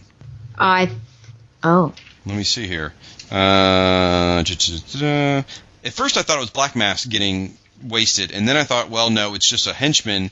It's unclear, because, again, I've read all these issues with you, and I've read one or two ahead, and Tallyman's not in any of that, so I don't really... I guess it's not Black Mask, although Black Mask is dropped off at Blackgate. I don't have an answer to that. And until Tallyman shows up again, I don't know that we will have an answer to that. Okay. Now, have you finished rereading No Man's Land? No, I'm just doing it... For the show? For the show, yeah. Yeah, okay. So I don't even know if Tallyman shows up again, so I'll have to find out. People at home are screaming into their, iPhones. They probably phones. No, it happens this way. Okay. Yeah, so now we can rate it. What would you say? Oh, I got to go first, don't I? I think you're the guest. I'm really torn on this one. Okay. I'll tell you right at the gate, it's getting at least a 9. I know that. Oh, sure. I'm trying to decide if it's a 9.5. As much as I like the art, it was interesting. It's not my favorite art, so I'm going to give it a 9. Yeah. Okay. It could be a 9.5, maybe, but 9. 9.25. There it is. 9.25.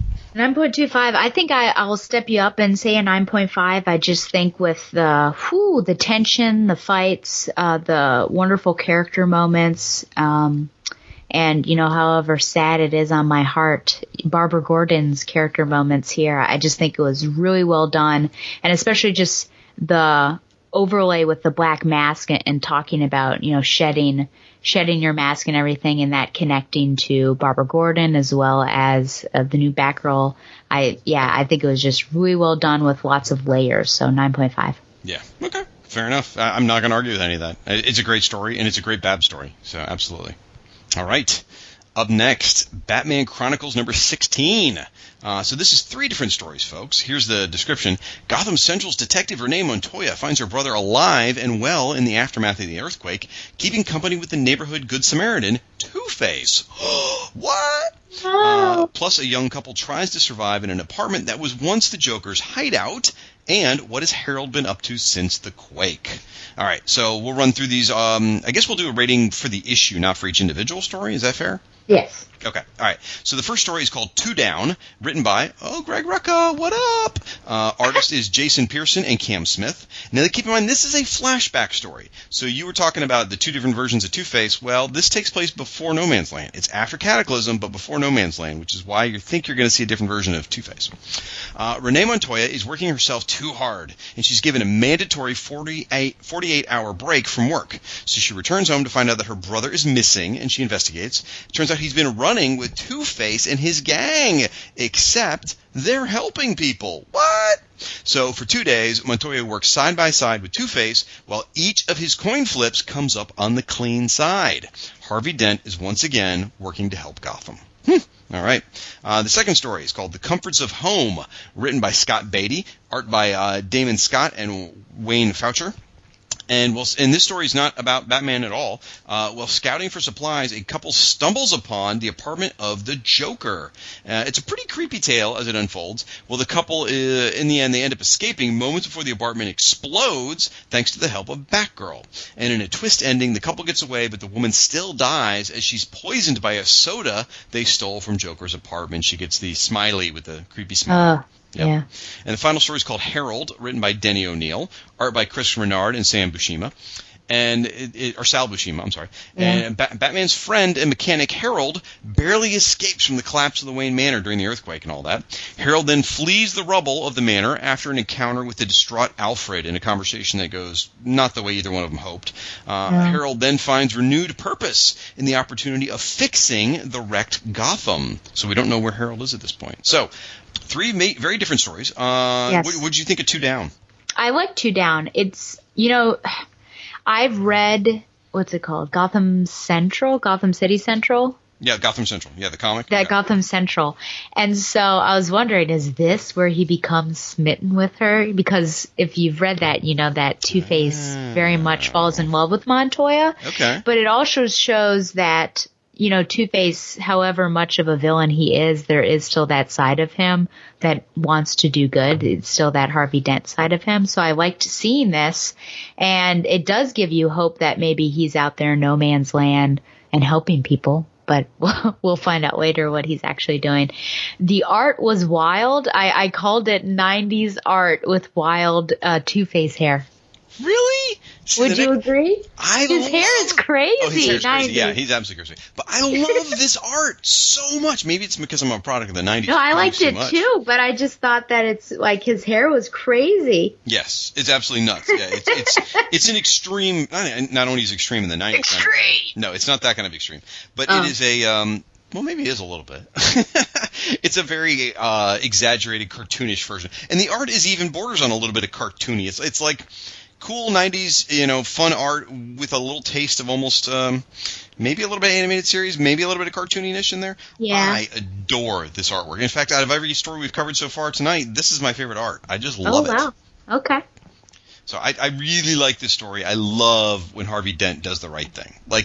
And maybe I'm just very invested in the character. I have been for years, in far as just how much I love the Harvey Dent side of Two-Face. And maybe it's because of the way I met him. One of the earliest Batman stories I ever read as a collector was Batman Year One, and Harvey's a good guy in that.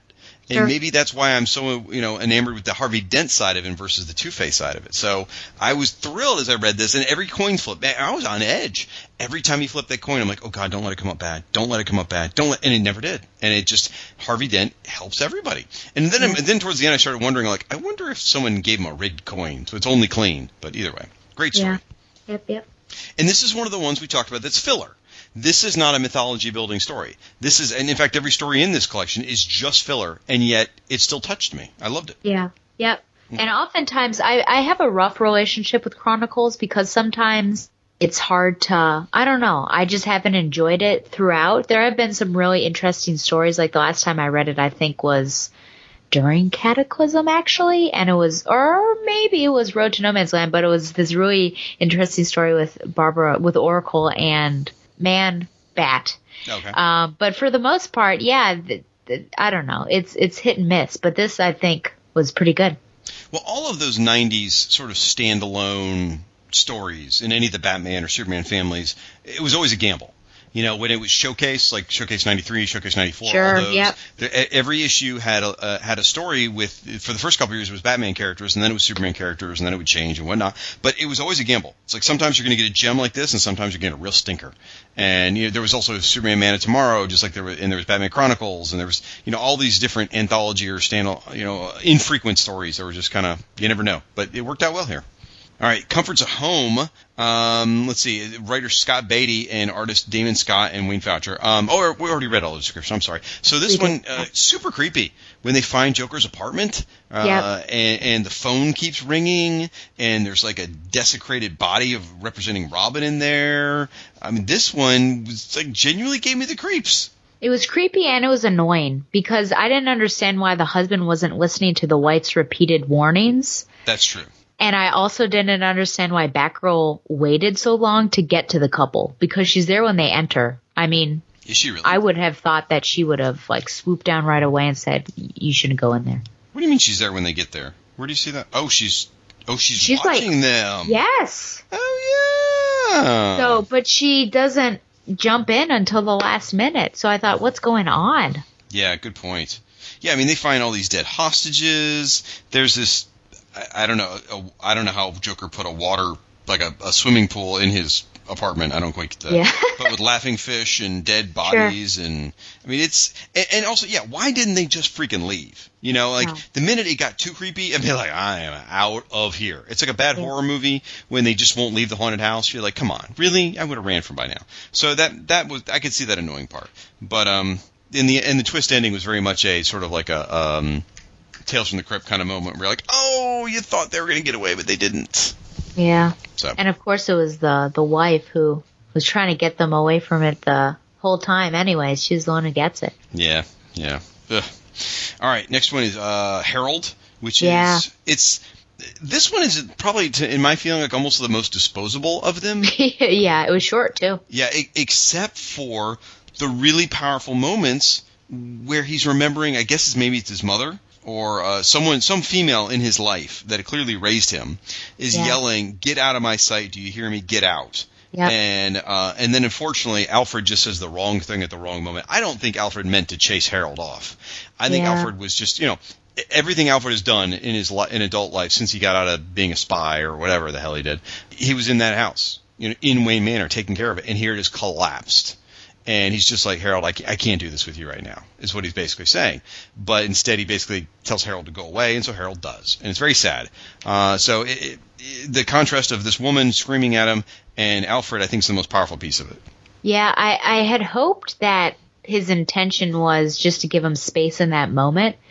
But I think Harold, because of his history, took it to mean, like, go really far away and away. And so it was pretty sad because then when that happens, you look negatively upon Alfred. Like, Alfred, why did you just do that? So, do we see Harold again? Do you remember? I don't know if we see him in No Man's Land. I know we see him later in a not good way. Oh, dear. I won't say any more about that. Was it War Games? I don't know. Oh, okay. I don't know. Just so you know what Alfred says, and sort of in his defense, he goes, Harold's trying to fix the Batmobile, and at this point it's a lost cause. And Alfred says, Harold, I wouldn't bother with that right now. I know there, and even though he can't communicate, Harold can't speak, he does communicate sort of through different ways, and he's basically trying to say he's trying to repair the Batmobile. And Alfred says, I know, but there's more important matters to concern me. And Alfred and Harold's still not getting it. And he's like, there's more important things than to fix stuff? Then what should I do? And Alfred just can't. This is the point where Alfred makes the mistake by accident. He basically says, please just go away until I call you. And again, you got to look at it from Alfred's point of view. The mansion just collapsed. His entire life is gone, And so that's why he made that unfortunate comment. Yeah. So here, I have a secret question for you. Okay. How do you reconcile this version of Two-Face with the version we know to come in No Man's Land? Oh, wow. I think they're similar. They're similar because he's willing to have alliances and he's willing to do good. But I think the Cataclysm one that we read here, he's doing good, I think, selflessly. But with the No Man's Land, he's doing good with some sort of end goal in mind. Mm-hmm. He's more of the Two-Face villain, I think, in No Man's Land. Like, there's a lot more shade over the character than there is with the Cataclysm story that we saw. Yeah, I almost can't reconcile the two. I really feel like they're very different. The Cataclysm one is he's happy to be doing good. He is a genuine hero. He's digging in deep. Whereas I feel like in No Man's Land, instead of like in the Cataclysm one, he flips the coin and he goes to save people. In the No Man's Land, I think it's more like I flip the coin so I don't murder you. Is the kind of version of Two-Face I think we see in No Man's Land stories. I feel like they're almost too different. Can you explain it away, you think, just with the fact that that's his identity being two different people? Yes and no. I think it's almost a bridge too far, though. I think almost, and I'm not saying I think the No Man's Land one is probably the more correct characterization than the Cataclysm version, even though I just love this story because it's so upbeat. Yeah. It's like after reading all these dark stories that are pulling your soul down, and you read this upbeat story, you can't help but love it. It's like, yay! But I don't think Two-Face was really shown in the right light. I don't think that was Two-Face. I don't think that really was indicative of how he really should act. Much as I want him to, because I loved it. Sure. And his 90s hair. So. And his 90s hair. Yep. All right, so should we rate this one as one collected edition?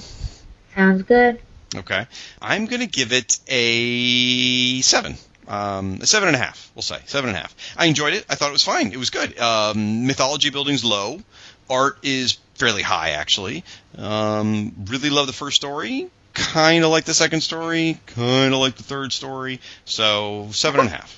I think I'll agree with you. When I'm comparing it with like Bread and Circuses, I think it needs to be a little bit lower than that. So I would say 7.5 as well. And I would rate it, I think the order that the stories are probably the order of like best to not as good. Yeah, I would say so. Yeah. I mean, the whole collection's worth it for 2 down. It really is. But it's, yeah. And that 7.5 is not supposed to be a knock. Keep in mind that's still. Oh, of course not. Yeah. So. All right. Well, we've still got 84 more issues to go, so we should pick up the pace. All right. Legends of the Dark. It sounds like you're falling asleep or you're in a tunnel or something there. I'm not. Does it really? Well, your voice was getting kind of like that. I figured you were it's like because I was laying your head looking down at my comics to find the next issue. Yeah, I like the story. Okay. So sorry. Legends of the Dark Knight number 118. It's called Balance. Written by, what's that name again? Greg Rucka. Artist by, I'm sorry, what? Him, I said. Hey, that guy. He's everywhere, right? Art, Jason Pearson and James Hodgkins. So Jason Pearson did our 2 down story. We'll see if we like the art here with a different inker. So we learn how Alfred has spent his time since Gotham's fall as he shares a campfire story, one that bears a striking resemblance to his relationship with the Dark Knight, with a group of orphans. Okay. So just giving you the quick sort of view of this one. The summary pretty much said it all, folks. I mean, Alfred's relating this fanciful version of his activity since No Man's Land. He's describing himself as a squire to Batman's knight, and there's these bratty, like, doubting orphans that are, for the most part, eventually won over to his side, as Alfred tells his tales of helping people, and fighting gangs and working with Batman. It's just a short little vignette of what's going on with Alfred. So, what'd you think of it? Yeah, I appreciated, I opened my comics so I could find it. I appreciated the quote at the end by Woodrow Wilson, where it says, "There is something better, if possible, that a man can give than his life. That is his living spirit to a service that is not easy." And yeah, I mean, that hands down describes Alfred right there. And in a way, it's him helping the kids deal with the situation of being in no man's land through escapism, telling the story. And oftentimes stories are better when they're modeled on true life, art representing life. So I think this was fun. I don't know, it's not my favorite one-off, but it is nice to get a little highlight of what Alfred is up to in no man's land besides running around in a mask and pretending to be a homeless person like he did in part 1. Yeah. I think there is absolutely nothing offensive about this story at all, but it's also not all that interesting to me. Offensive? I was trying to say it doesn't do much for me, but there's nothing about it that's actually offensive. It's just not that exciting for me. Sure. The art is okay. I think Cam Smith is a much better inker, meaning the previous story, the 2 down we did. I think Cam Smith's a much better inker for Jason Pearson than James Hodgkins. So the art isn't as quite exciting as I think it was in the 2 down story. So I think it's fine. I don't have anything to dislike about it, but I also am not real wowed by it. It's kind of like, okay, that was fine. Very disposable, very filler, move on kind of thing. Yeah, I agree. For that reason, I would probably give it 7 bats. Again, not a criticism, but it doesn't do a lot for me. Yeah, I would agree with you. Yep. So, all right. Next one. This one's a really interesting piece. Shadow of the Bat, number 86, Home Sweet Home. Writer Elisa Klink and artist Guy Davis. So it's described as a moving, self-contained tale of a courageous, stubborn old man caught between rival gangs and the determination to protect the only home he's ever known, a home that is in the heart of no man's land.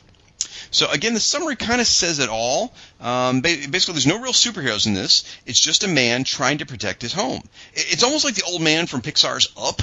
Like he lives in this house for decades as the neighborhood changes around him, and he doesn't want to leave his house. Sure. And then no man's land happens around him, and he defends his home from various thugs and gangs, and eventually ends up meeting Joker face to face in his own house. So I really liked this one. I also like this. It was an interesting character study, and I thought it showed how often power switches between gangs because you got to witness that as it went. And he's very much also the nail, right, of when all of the city is falling down, he's the one constant that's been there. And I enjoyed how he also sticks it to the system and is helping his neighbors out and standing up against the people as well. He's a fun guy, even though he is sort of a get off my lawn sort of guy as well. Yeah, I don't think I'd want to be his neighbor. I think he'd be like Sure. a crappy neighbor to have. But are you sure he was giving that woman who came up with like her baby and got stuff? If I'd been able to finish my sentence, wow. I can't get a word in edgewise because you talk so much. I shouldn't interrupt the one time you speak on the show. I'm sorry. That's true. I wouldn't want to be his neighbor because I think he would complain about like my dog or something. But I'd want to be in his neighborhood. Sure. So that's where I was going to go with that. Is that I think he'd be rough to live directly next to, but being right around the corner from him would be a great thing. So, some interesting stuff about this one. So Guy Davis does the artwork, right? And are you familiar with Guy Davis at all? No. Okay. For me, he's best known as the art on Sandman Mystery Theater, which was all about Wesley Dodds in the 1940s. Amazing comic book. Very dark and very disturbing to read because it's all about Sandman fighting hate crime in the 1940s. So there's some really dark stuff. It was a Vertigo book. But Guy Davis is just this amazing illustrator. He does a lot of detail work. The people all look very interesting, very distinct. I love his work. Now, the writer, Lisa Klink, I had never heard of her. Have you heard of this lady at all? No. Okay, I did a little research on her because I was like, I've never even heard of her. So apparently she began her writing career in the world of Star Trek, writing episodes for TV of Deep Space Nine and Voyager. And she even wrote an attraction for a Star Trek theme park, or a theme park attraction sort of thing. Interesting. And after this story for Batman, she wrote a book called Dead Man, or a series of novels called Dead Man. And then, interesting enough, she is a 5-time champion on Jeopardy! Wow. I was like, wow, that's pretty cool. Okay.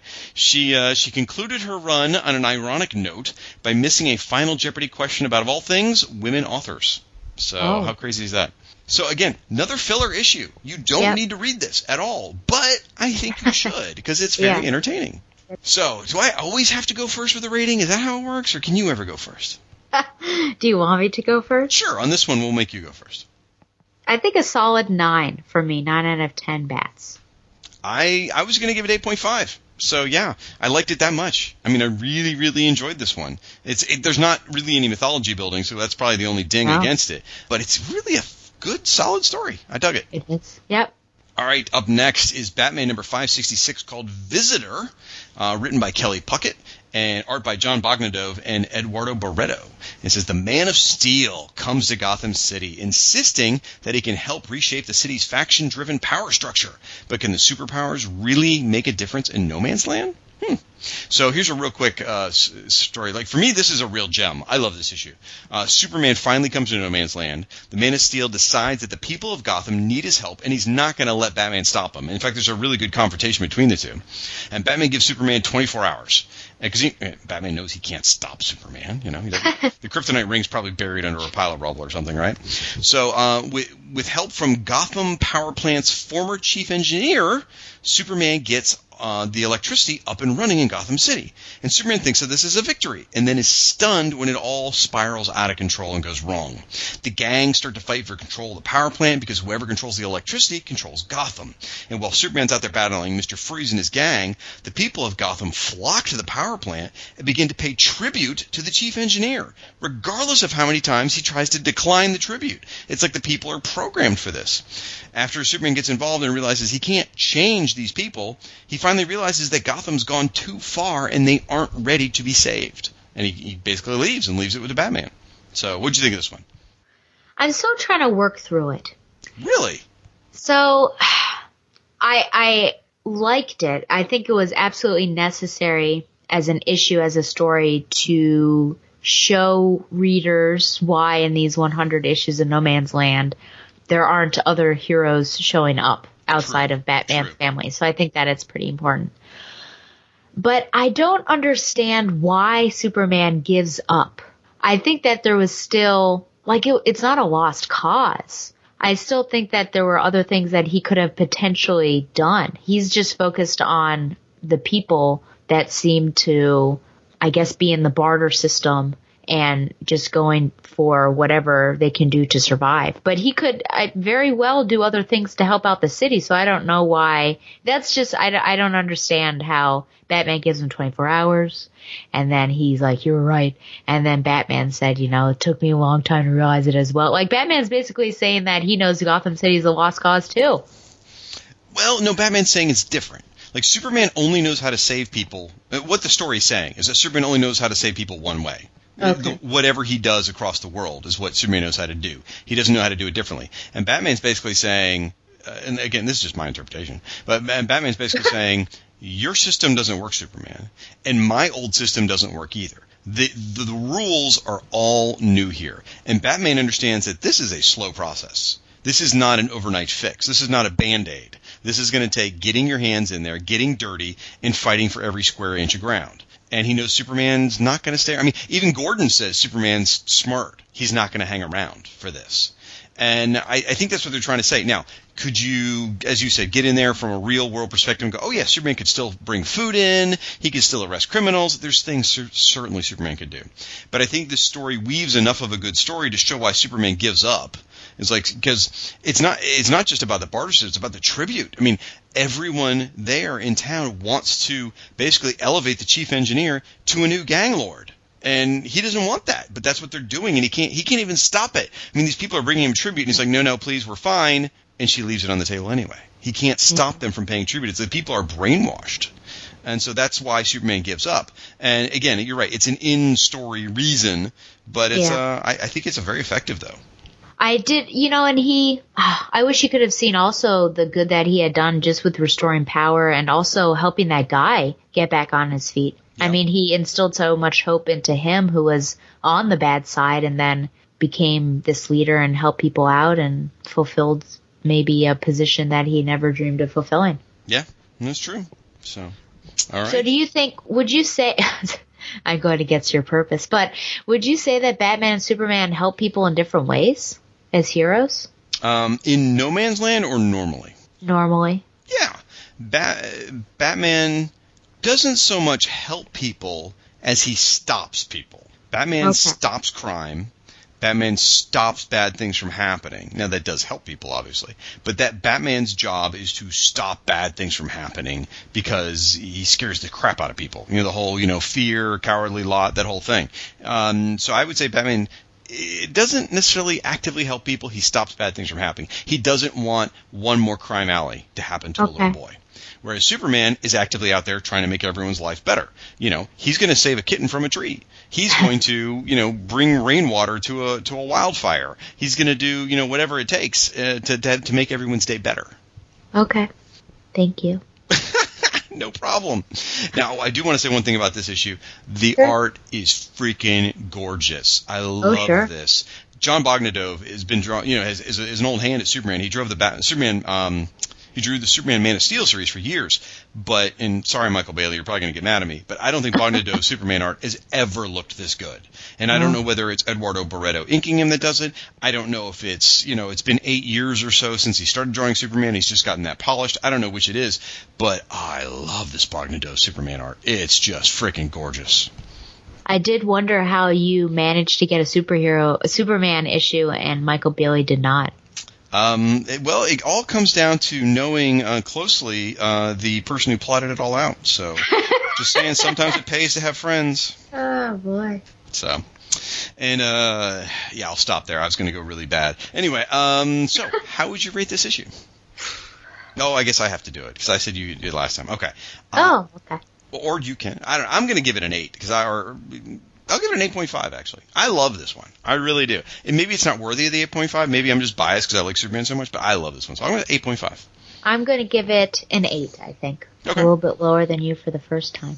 That's fine. That's perfectly fine. So I know you hate good things. So, all right. Up next, Detective Comics number 733, Shades of Grey, written by Bob Gale. Returning Bob Gale, he wrote the very first couple stories in No Man's Land. Also wrote Back to the Future. Penciled by Phil Winslade and Sal Buscema. In an attempt to lure out Batman, GCPD encountered Batgirl instead. Gordon gave her a message to relay to her boss. Batman was not welcome in Blue Boy territory. When the post-No Man's Land dated food begins showing up, Penguin realized that he has competition. Batman rescues an infant from two women quarreling over the guardianship of it. Batgirl gave him Gordon's message. Alfred told him a story about his father, and Batman took the child back to the two women and made them promise to take care of both of it. Or made them both promise to take care of the baby. So, lots happened in this issue. Oh my gosh. I mean, Bob Gale packs this tale with lots of story, lots of stuff going on. The summary covers all the key points, but the real heart and soul of this issue is Batman's dilemma about what to do with the baby. And the similar moral dilemma that Bruce's father faces in the story. Because Alfred relates this tale of Thomas Wayne, the doctor. He's in an effort to save this really sick child. He has no choice but to break into a pharmacy in the middle of the night to get the medicine to save this kid. There's a lot more to it. But ultimately what happens is the pharmacist then begins this campaign of blackmail against Thomas Wayne. And Thomas is distraught. It's tearing apart his life. But eventually Alfred devises this clever ruse to free Thomas Wayne from the manipulative pharmacist's blackmail. So, what'd you think of this one? This was interesting because the story of Solomon, this particular story, had recently been used either somewhere else or I had heard it in a sermon. When you say recently, do you mean you've come across it recently or in 1999? I had come across it recently. Okay, gotcha. So when it was happening, I didn't remember that it was a reference to Solomon, but when there were two women with the baby, I was thinking to myself, oh boy, I think Batman's probably going to say something like, I'll split him down the middle and see what happens. So, which is what happens because there is that reference to Solomon. So that was pretty interesting, but I like how it completely failed in the real world, I guess, or in modern society. It was pretty interesting. I think I was more attracted to the storyline in regards to the GCPD and just how it continues to show the strained relationship between Jim and Batman and trying to, they get Batgirl, because I couldn't tell if that was Sarah Essen or not playing Possum. I think I was more attracted to that potentially, but it worked out in the end. There's not a lot of hope in No Man's Land, but the baby situation worked out pretty well in the end. It's interesting. I actually felt like the GCPD story got in the way. Oh, okay. As much as I enjoyed it, or for whatever, if nothing else, for the good girl art of Batgirl. I mean, goodness gracious, they drew her very voluptuous and sexy and everything in this one. But I feel like really the real story is Batman and the baby and the story of Thomas Wayne, and the rest of it, like Penguin and the food and all that. Obviously, it's building whatever the mythology is going here. But I'm like, I don't care. Get out of the way. This story is about Batman, the baby, and Thomas Wayne. That's how I felt. It's too much. It's too much. I get that. Yeah. Yeah. Now, saying that, of course, I kind of. It sounded like I was criticizing the art. I kind of like the art in this one. And I don't know if I like Sal Buscema's inking more or the penciling. I'm not sure. One of these pages, I think I counted 12 or 13 panels. I'm like, wow. I mean, this artist really worked hard on this issue. So, and I can't. And then other times the art looks a little bit like he's trying to draw Batman from the movies. Like he looks like he's trying to draw, Michael Keaton in the suit a little too much, maybe. But something about it just appealed to me. I enjoyed it. What'd you think of the art in this one? Yeah, I think it's just very detailed. Very detailed. I was just looking through it, and I don't even know what page this is on my Comixology. Oh, it's the meeting page where he has the baby and Batgirl is there. And just how, the billboard behind and the derelict buildings in the background, just really well done, I'd say. Yeah, very much so. Yeah. And Alfred changing a baby's diaper is kind of funny. Yeah. Going back to the GCPD, there is an important point in here. Jim is pissed, and he's talking to Sarah, and he's mad because he just met Batgirl. Jim just met Batgirl. And he says, the nerve, a new Batgirl. Talk about disrespect. It's as if he's spitting on me. So that means Jim knows that Babs was Batgirl by this point, right? Do you think that's what that means? Got to be. It's got to be. Now, I remember, and you're going to have to help me because I don't remember when this happened. There is a story with Jim Gordon on a subway, and I don't know if this happened before No Man's Land, after No Man's Land, during No Man's Land. It may have even been a flashback. I just remember, I'm pretty sure it's Batman Chronicles, and Jim's on a subway, some sort of crime situation happens. Is it Huntress on the subway? Huntress shows up and kicks all the ass. Yeah. And it's at that moment Jim goes, of course my daughter was Batgirl. It's like that's when he realized it. And I can't remember if this is before this, after this, during, flashback, what. But it all ties together. Sure. Do you think he doesn't? Do you think that he's thinking about something else? Well, I just wondered if potentially it means, he's recruiting more people and they're also wearing his symbol. Okay. All right. Because Nightwing and Robin aren't there. And I wonder, I feel like he would have begrudgingly allowed them. But because we've got this new Batgirl, I wonder, and recruiting people, maybe it's ruffling his feathers. It could be. I mean, just the phrase, it's as if he's spitting on me, just makes me think it's got to be that. So, I don't know. But then he doesn't go right to, you would want him to go to Barbara and see how she's holding up. Right. Yeah, good point. Well, this issue's got so much other stuff they didn't have room, I guess. One thing about this is worth noting is you get to see Bruce's face in this one. In all the issues we've covered tonight. Oh, yes. Batman hasn't had the cowl off once in all the issues we've covered tonight. This is the first time. I thought the flashback with Thomas Wayne was interesting. I don't really know if the moral dilemma is comparable and works, but the most important thing to think about that, though, is there is a flashback scene of Thomas playing with Bruce, little Bruce sitting on his knee, and, as like a toddler almost, maybe a little older than a toddler, and the father is introducing him to a clown toy that is creepy as hell and is dressed exactly like the Joker. It does, yeah, look like the Joker. No wonder Bruce is traumatized and hates the Joker. It all comes from this. It's true. And I bet Bob Kane knew this story was going to be published in 1999, and that's how it all fits. Oh, boy. All right, so for rating on this one, I said a lot of nice things about it. You did. But I'm not going to rate it that high. Oh, what are you going to do? I hate to say 6.5. That's pretty brutal. Wow. But that's the lowest of all we've done. I'll give it a 7 then. I'll give it the same I gave that other story we covered that I was like, it's fine. It didn't offend me in any way. It just didn't interest me. So the Batman Chronicles? Was that what it was? I can't remember. There was one of them up earlier. There's so many we've covered tonight, like 500 stories. Oh, the Alfred one. The Alfred telling story. So I think I gave that one a 7. So I'm going to give this one the same score, a 7. It's like there's certain things I like the art I loved about it, certain things, but just in general it was kind of like, okay. What about you? You can give it a 9. I don't care. I mean, oh no, it's not going to be that high. I'll give it an 8 out of 10. Yeah. All right. Fair enough. All right, folks, we are moving into the end here, the last major story of the saga tonight, and I would say this is really the big one, really, because if you look at it, the bread and circuses was important mythology building. I would say Mosaic, the one where Babs finds out, is the other big one, and I'd say claim jumping is the other big one. We're back into mythology here, no more filler. And I just wanted to mention that if you're in the thick books, that we're in the second book with this one. That's true. We have moved into the second book. That's exactly right. Good point.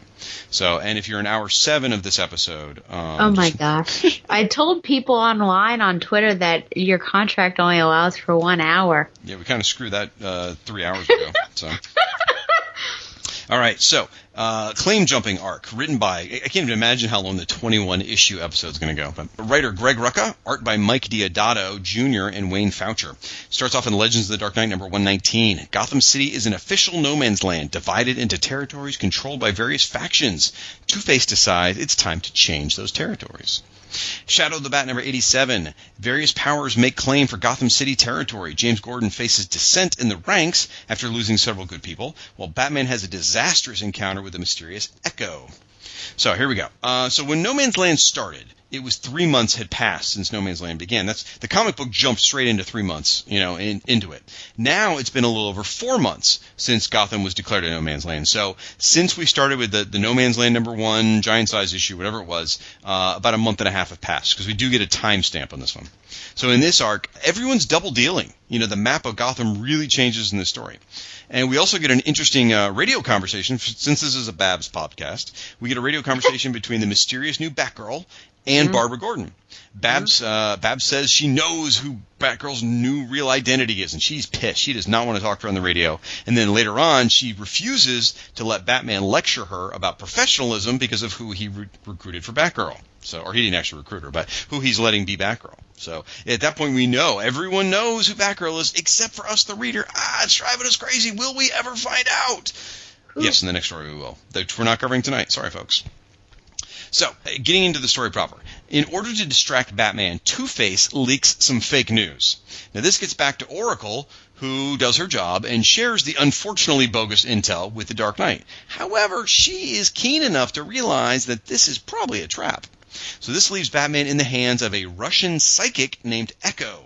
And we revisit the death of Batman's parents. Wow, that never happens. And but really, this part is just to take Batman off the table for a while, and it also gives Mike Deodato a chance to draw a hot girl in weird brokeback positions. Oh, dear. Then we get, well, it's true. Look at those pages. Come on. Then we get into the claim jumping section. In an effort to double his territory, Penguin makes a deal with Two-Face. Then Two-Face double-crosses Penguin by helping out Gordon and the Blue Boys. And the Blue Boys annex half of Penguin's land. And unfortunately, Sarah Essen, Gordon's wife, actually gets shot in this segment. Oof, I didn't realize that the first time I read through. And here's the big one. So Batgirl is protecting Batman's territory, right, against Penguin's invading forces. And she's doing a pretty good job in beating him back. Then comes the shocker. Two-Face and 200 of his goons invade Batman's territory. Batgirl, standing on a rooftop, sees the overwhelming forces and simply walks away without even challenging them. 6 people then are murdered in Batman's territory, and the land is now totally controlled by Two-Face. And that is the huge cliffhanger. Batgirl has walked away. She didn't even try and fight off Two-Face and the goons, the overwhelming forces, and now people are dead, and that we're under Batman's protection.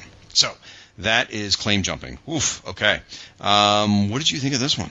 I think that it's my favorite of this section. Okay. Well, let me think about it. Hold on now. Maybe still Mosaic would be up there, but I think it's a really strong story. I think you get into, it's not only just action here, but a lot of sort of politics and some spying and, backstabbing as well. Definitely so I think it's intrigue, just, yeah. Yes, absolutely. But it's interesting how you keep phrasing this last section with what happened. Do you think that this reflects poorly on Batgirl? Should she have gone in there with her versus this army and attempted to keep the land? No, I think this is where I mentioned. I'm trying to figure out what to say and what I shouldn't say, because this story leads directly into the next story. Not the one we're covering tonight, but it picks up immediately afterwards. The next one you're going to be covering next episode, so I don't really want to steal that thunder. But I will say I feel like the writers painted Batgirl in an unwinnable situation and then had her respond in a way I don't think she would have actually done. I think the writers needed a certain outcome here where Batgirl did something that could be categorized as either cowardly or giving up, and she made that choice. And I don't think she actually would have made that choice knowing the person, but I think for the sake of the story, they needed to happen that way, so she did something that I don't think she would have normally done. Okay. So, and I made such a big deal about it because of the repercussions in the next story, where she has to face the repercussions of seeing invading 200 people and not even lifting a finger to try and stop them. Yeah. So. And I mean, she was warned by Batman and told to, in other circumstances that she would not be worthy of the cow if she didn't do her job, and there she just walks away. Right. Yeah. I mean, I think she would have been down there fighting her way out, actually, and getting her butt kicked overwhelmed by 200 people. I think is what really would have happened. But again, for the sake of the way the story needs to go, she turned around and walked away. So, and even says, what else can I do? Yeah. Yeah. I really like how Batman's only out of the picture for a few hours and the whole map changes. Yeah. Yeah. So how do you feel about this Echo character, other than all the Deodato Brokeback hot chick drawings? That's what I'm trying to find them. I actually really liked Deodato's art in this story. But, well, I guess, Sarah Essen maybe had when she gets shot, but maybe someone looks like that when they get shot. I was trying to figure her out, in particular, just how she's set up, because you're not really given much information about her at all. Mm-hmm. But, yeah, she's just like a Delane character. She's just, her whole entire job is to hold Batman there, so she doesn't prove too much of a main character, and she's enough of an enigma to make you want to care about her, but she also doesn't overshadow more of the important parts. Mm-hmm. So she's fine. Has she appeared anywhere else? Or I have no idea. I was going to ask you. You feel like she has, in the story, but I suspect she probably, and I could have done the research. I didn't look it up. I really don't know. She's an interesting character, but there's really not much there. It's like, oh, you're a Russian psychic. You're the only one who survived. Ooh, you're called a Turing. That's cool. And then it's over. Like you said, it's really a stalling action just to get Batman out of the way for a few hours. And yes, Deodato definitely draws her with a broke back. If you look at the pages, there's all kinds of like unnatural poses for her to be sexing up. And the funny thing is, I really like Deodato's artwork too. Whenever he's not in this storyline, when he's not drawing a woman, when he's drawing guys, they look great. Two-Face looks amazing in this thing. He looks awesome. He's a boss. It's just when he draws the women, it goes too far. He did a run on Wonder Woman, and love it or hate it, I mean, it's a great storyline, and I love his art, and he's famous for drawing sexy women, but they're very unnatural poses. You just got to go with it and go, well, it's the 90s, kind of thing. So, 2 questions. One, in the opening, there is a scene where Sarah's in bed, and she's got her light on the nightstand, and Jim Gordon's in his office, and he's got his desk lamp on. Are those colorist errors, or has the electricity been returned to No Man's Land? Oh, that's interesting. Let me scan back to that. I think it's the first couple pages of the first issue. It's actually a neat page because, Gordon is trying to figure out what he's going to do at his desk, and he's sitting there, and Batman. It's a split panel. Half of it's Batman, half of it's Gordon. They're both trying to figure out what to do. And Gordon's got his desk lamp on. At least in my trade. I also have that. Do you think potentially they're in the zone where the dam was fixed? I don't know. It could be something along those lines. I mean, it's definitely not. I don't think they're running on batteries because I don't think Sarah would have kept her nightlight on. I mean, the light on her nightstand on. Right. Jim might have turned on a lamp in his office, I suppose, but it seems like a wasteful use of electricity. So it almost seems like maybe that power plant's still running, I would think. Yeah. Or do you think the police department has maybe generator? Well, I guess 4 months, though. Yeah, they'd be out of gas by now. Absolutely, yeah. So I don't know. So we can now reveal, I think is fair, what happened in the first story, Bread and Circuses, who Gordon made the deal with. Right. Okay. So Bread and Circuses, we said Gordon made a deal. He sold his soul, if you will, to somebody. It was Two-Face. They never showed us it was Two-Face, but the mirror was the key. When you saw Jim in the split mirror, you could tell it was Two-Face. Here, Two-Face makes a deal with Penguin, absolutely intending to betray Penguin. And really, he's honoring a deal with Gordon. So my question for you is, Two-Face has made 2 deals with Gordon now. Why?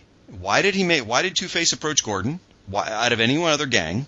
Yeah, so why does Two-Face come to Gordon?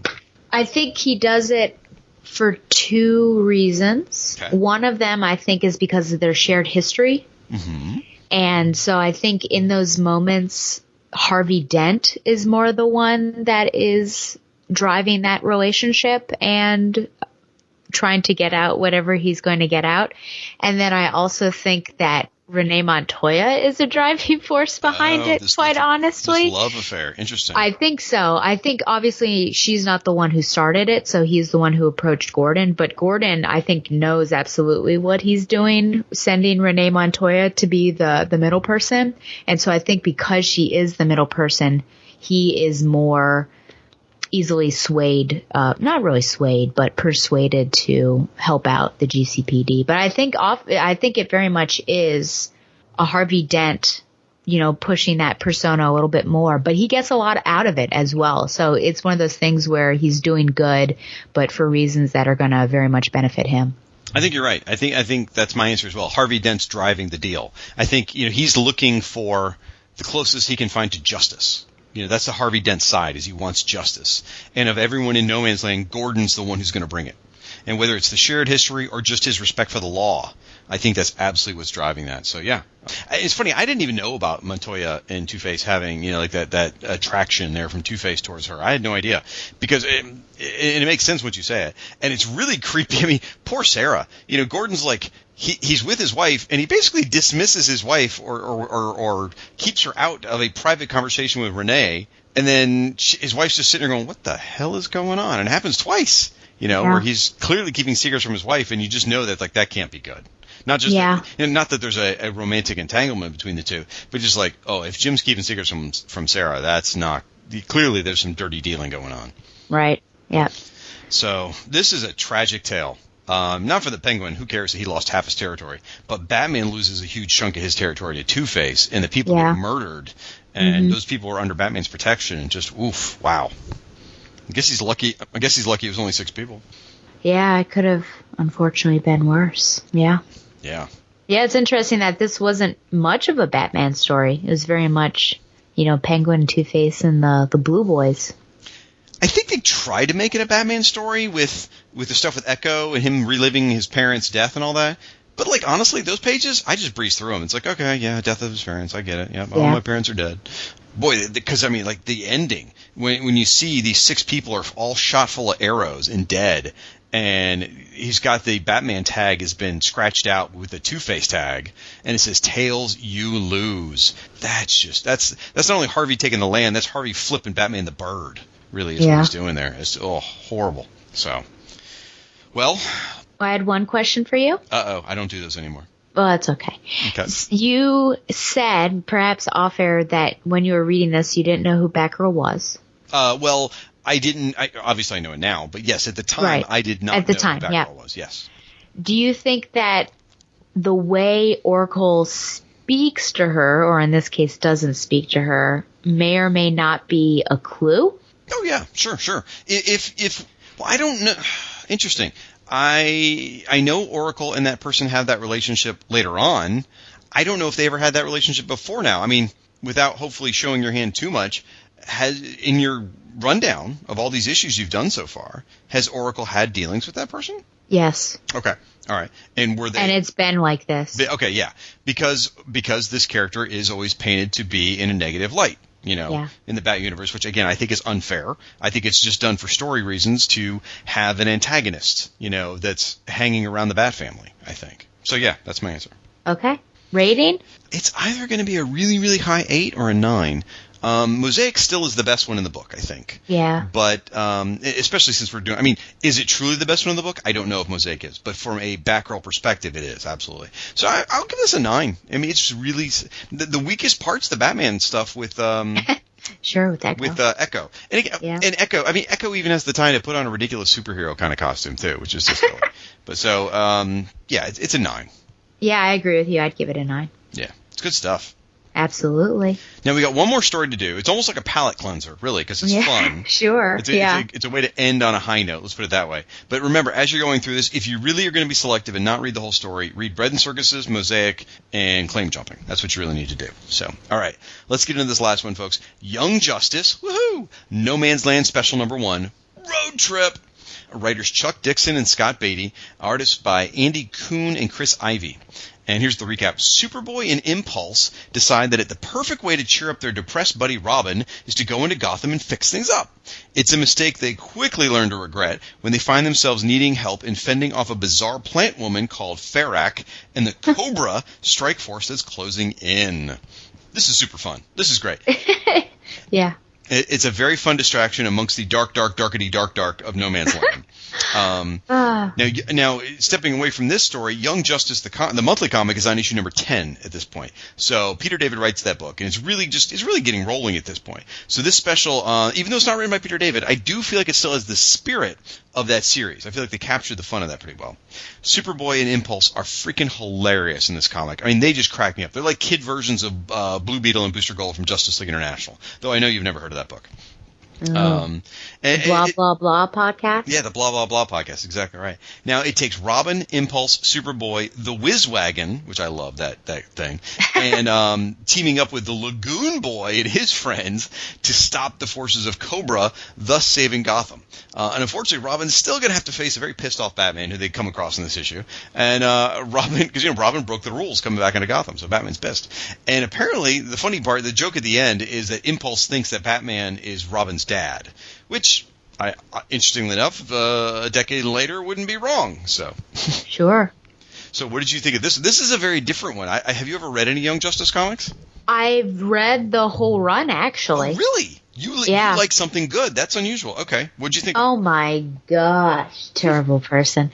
I liked this. It was, you call it a palate cleanser. I called it like a bit of a jarring step from when I was reading to get to this, but it was a lot of fun. I like how a lot of it is just happenstance. Mm-hmm. Like these things are just accidentally happening. And, one thing leads to another and Cobra's there. And then you've got, the Poison Ivy knockoff and the fun interactions between the Teen Titans, obviously, and how frightened Robin is to be caught by Batman, right. Which of course happens. But yeah, it had the Young Justice tone, which was great. And it answers, I think, some questions of just why Robin isn't in No Man's Land, but also raises some questions as well. And yeah, it's a nice little fun companion piece to a dark storyline. Yeah. Yeah, I think you summed it up. Yeah, it's super fun. It's a quirky way to look at the No Man's Land saga. It's like looking at No Man's Land from a different lens is really what it is. So I dug the hell out of it. Now I love this era of Young Justice though. I mean, I was completely all in. It was like one of my favorite books in the stands because it was so much fun. And I love the teen characters anyway. Robin's always been one of my favorites. Tim Drake's just phenomenal. And seeing him with Superboy and Impulse, which are just complete idiots compared to Tim Drake. Yeah, it's a win. It was definitely a win for me. I like that one scene where the girls are, I think they're working out, aren't they? And then they say something like, I wonder what the boys are up to. And then they decide that they're probably not up to anything really much. Okay. And then, of course, they actually are getting into all sorts of shenanigans. That's right. Always fun. I love the part when they're leaving town because they've been told to, and Lagoon Boy drops the knowledge on them at that point about the fact that the forces of Cobra were, attacking or were coming in underwater, and the Whizwagon literally stops in midair with a screeching sound, like what? We got to go back and deal with this. Yeah. And the Cobra scene doesn't really make a lot of sense. Why are they coming to No Man's Land? I didn't really get that other than it works for the story, but I don't. At this point, you don't care. It's just fun. I wondered if it was. Oh, you go ahead. Well, I found the scene with the girls. Yes, Wonder Girl's working out, but Arrowette is reading a magazine called Super Hunks, and Secret's reading over her shoulder going, oh my. Yeah, which makes sense because at the beginning of the issue, wasn't Superboy looking through some sort of scandalous magazine? Yes, he was looking through a girly magazine. He had a poster, a pinup poster of a robot, like a sexy pinup robot girl. Sure. And he's like, oh yeah, that really works, huh? Well, that's the future, isn't it? Those sex robots? Well, I mean, I'm not saying, I don't want to confirm or deny whether I own one already, but let's just keep moving on. So you were going to say? Okay. Yeah, well, I just wondered, what do you think would have happened if Cobra had made it to Gotham? They would have, I don't know if Cobra could have operated in Gotham. I think, that they've got the whole cult mentality down pretty well, but, actually, maybe they would have done well with that. I imagine the reason why they went is because they thought it was ripe for takeover, that they could have just been in control of the whole thing, which I guess they weren't aware of all the gangs that were running around. Well, they, I mean, I was going to say they wouldn't stand a chance, but yeah, the cult mentality might have actually worked there. So, interesting. So, rating. Super fun, also super disposable. An 8, or 7.5 to 8, 7.75. 7.75. It's fun. I really liked it, but it's complete fluff. Yeah, I think I would give it an 8 as well.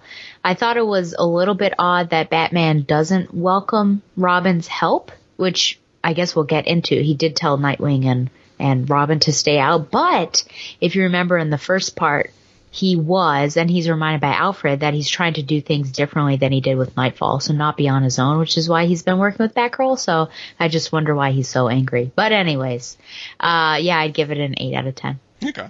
Well, as far as the whole working alone, and again, stealing thunder from Donovan because I just like to make his soul hurt. There's a fantastic moment at the end of Mark of Cain where Batman makes that decision where it's time to call in everybody, and I just love that moment. I just love it. So, because again, seeing Nightwing and Robin together, Tim Drake, they are just pure magic. Those two together, it's a big brother and a little brother, is what it is. Yeah. And absolutely. And Nightwing even gets a little more playful than he always is, because it's his little brother. They're having fun, It's it's so good to have them all together. All right. So I guess that's it, right? Yeah, so now I just have a couple questions for you to wrap up. Well, I've got a suggestion for you, by the way. We've talked a lot about this guy, some charlatan who was on last episode, Michael Bailey. And, sure. I was looking at stuff you've got coming up and stuff that I'm not entirely sure. I can't remember everything that Babs is in, but I was trying to figure out, because I always love to come on your show, and I'm always looking for a chance to get on here. And I like to, help Mike get on the show, too. So just a couple of things to note. A couple episodes that I know Mike would really love to be part of because he loves these stories. I would recommend you get Michael Bailey on for War Games. I know he really likes that one. And then in the New 52, I can't remember because if she's Batgirl at that point, I can't remember if she's in these two or not. But there's two stories I know he loves from the New 52. One is called The Culling, and the other is called Superman Hell on Earth. Either one of those would be great to have Michael on your show for. Well, thank you. I'll be sure to contact him about that. Yeah, invite him. Absolutely. He would really appreciate it, and I know he'll thank me for recommending him for those episodes. How come you're recommending him and you're not trying to volunteer yourself?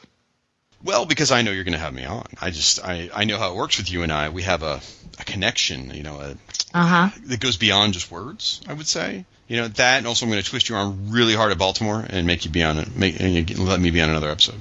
Oh, okay. I thought you were going to say, oh, yeah, I had a question for you at the beginning. I completely forgot. Oh, what was that question? Well, it was about the Blah, Blah, Blah podcast. Yes, that would be Justice League International Blah Ha Ha podcast. A podcast dedicated to celebrating the JLI era written by Keith Giffen and J.M. DeMatteis. It's a great show, and it's a great comic that you refused to read, but thanks for anyway. Well, I just wondered, if you'll ever forgive me. No. Oh, did I need to expand upon that? I thought it was pretty self-explanatory. Gosh. I'd mentioned it last episode. How I know. I heard. Oh, okay. Yeah. And you didn't feel bad at all? Not even a bit. No. I invited you to be on the show. And, I've been on your show a number of times. You've been on Fire and Water at least once, I want to say. We did Thrill Killer. And then, I'm like, hey, I got my own show going here. It's a great opportunity. I've got a different guest every episode. And you just said, nah. I'm like, what? Really? Nah, apparently you can only read comics that have Barbara Gordon in it, I guess. I don't know. That's not what it Spider-Man. was. But I learned from Michael Bailey that you just say yes, no matter what. Mm-hmm. But you didn't say yes. You said no to me. Well, I mean, do you want to reoffer and I can say yes? I've already asked twice, so I'm not used to it. That's not true. Yeah, I don't think. Still, we have a certain relationship. And, I guess you turning down my advances, I'm not used to. Let's just put it that way. Gosh. So. Okay. I contacted Michael Bailey, and he said maybe War Games, but otherwise lies, all lies. I wondered if you were going to follow the instructions that you were given. I did. I was texting as you were writing, or talking, I mean. So, okay, well, I tried. It's no Joker's last laugh in Amazon's attack, but I had to come up with something. Really, anything written by Scott Lobdell in New 52, Mike would be happy to be on. Oh, interesting. Okay. All right. Well, now my actual serious questions, but you can absolutely invite me on the blah, blah, blah, and I'll say yes this time. Don't believe you. Do you think that, I guess I already asked this, but I'd like to hear your opinion. Do you think No Man's Land could work without Barbara Gordon? Sadly, yes. I wouldn't enjoy it as much, but her network of information, while useful, you could certainly find other ways. Batman could have people reporting to him. I think it could certainly work without her. Okay. Just like the first half worked without Robin and Nightwing. It's more fulfilling with her in it, though. Okay. Oh, well, hold on a minute. Hit the brakes. I'm going to change my answer. And it's not because the information brokers and all that. It's because of Batgirl. So No Man's Land, as long as they're doing the Batgirl piece of it, no, it doesn't work without Barbara. So There you go. I've changed my answer. Now, if you remove the Batgirl piece of the story, yeah, you don't need Babs. Okay. How does No Man's Land as a whole rank for you in terms of a Batman story? How would you compare it to some of the other events? It's up there. It is probably what I would consider a second-tier event. And I shouldn't say event, second-tier Batman story, meaning as far as popularity goes. Like there's the A-level stories, which for me are Batman Year One, Dark Knight Returns, those kind of stories. Those are the top. You don't beat that. And then the second tier right beneath that is going to be No Man's Land and maybe Nightfall if you cherry pick what you read, because I'm not the world's biggest Nightfall supporter. But I would say it's up there, very, very high. So okay. But again, year one is such a perfect piece of work. It's so good. And Dark Knight Returns, well, it's got reasons to argue with it. It's still, I think, an amazing piece of work. So I think it's hard to displace those guys. But other than that, it's absolutely damn fantastic. Final question. Are you Team Grape or Team Raisin? It's an interesting one. I'm a little torn on that, actually, because every day I eat lunch and I have a turkey sandwich, I have an apple, and I have grapes every day. Sometimes they're green, sometimes they're red, sometimes they're black. I love me some grapes. However, there's a lot of merit for raisins. And when I was a very young child, that was my one snack I was allowed to have that was like a treat for me because they're tasty and sugary and everything like that. So I think, even though I eat grapes every day, I think my heart belongs with raisins. Team Raisin is glad to have you. Thank you. I'm glad to be aboard, ma'am. Well, finally, since I'll be doing the rest of the show on my own, would you please tell listeners where they can find and support you? Absolutely. You can find me at the Fire and Water Podcast Network. It is a wonderful network of a large collection of shows that Stella's never heard, including the Fire and Water Podcast about Aquaman and Firestorm. There is a Who's Who podcast. There's a Digest Cast podcast. And these are all ones that I'm part of. There's a Hero Points, which is a role-playing game podcast. There's also the Justice League International Bwahaha podcast, or as I sometimes heard it called Blah Blah Blah podcast. Anyway. Yes. Again, celebrating the JLI. All of those are shows I'm on. There are a ton of other shows I'm not on that are probably even better. So you should definitely stop over there. We got stuff on Treasuries and MASH and Cheers and Bob Dylan and Amazing Comics and in the Invasion crossover and, I mean, stuff about Justice League Unlimited cartoon. Everything you can imagine we've got under the sun. And I'm completely blessed to be working with an amazing collection of incredibly talented podcasters and super nice people. So, Fire and Water Podcast Network. You can also find me on Twitter as Firestorm Fan or Once Upon a Geek. And Stella apparently uses those handles interchangeably, depending on what she feels like tagging me in that day. So, I think I mostly just search Shag and then it pops up. Well, Once Upon a Geek. I'm sure searching the word Shag on Twitter is a very safe thing to do at work. No. But I have heard of your podcasting since I am on the Google Drive and I use that to get my promos. Yes, if you're a podcaster and you don't know, yes, we have a shared podcast promo drive for basically their geek podcasts. And there's something like, 150 different promos to choose from out there right now. So it's great. Go out there, use them on your show, please. And still, I have to say, I'll take a second to take my mean hat off and be nice for a moment. I sincerely appreciate you having me on the show. No Man's Land is, at least in my book, is one of the most highly praised Batman stories in the era of Oracle. And I think when you started the show, I probably asked immediately to be on these episodes. I'm sure you got lots of people who asked. And the fact that you've only got 5-ish episodes to cover, the fact that you let me be one of the guests and do this 7-hour episode, I really, really appreciate it. Thank you so much. I'm thanks. honored. And it was my pleasure, absolutely. And it helps that you said you're going to edit the 7-hour episode. Wait, you're breaking up. Is it? I think we have a bad internet connection. There's bad. Ooh, it sounds almost like AOL in the 90s.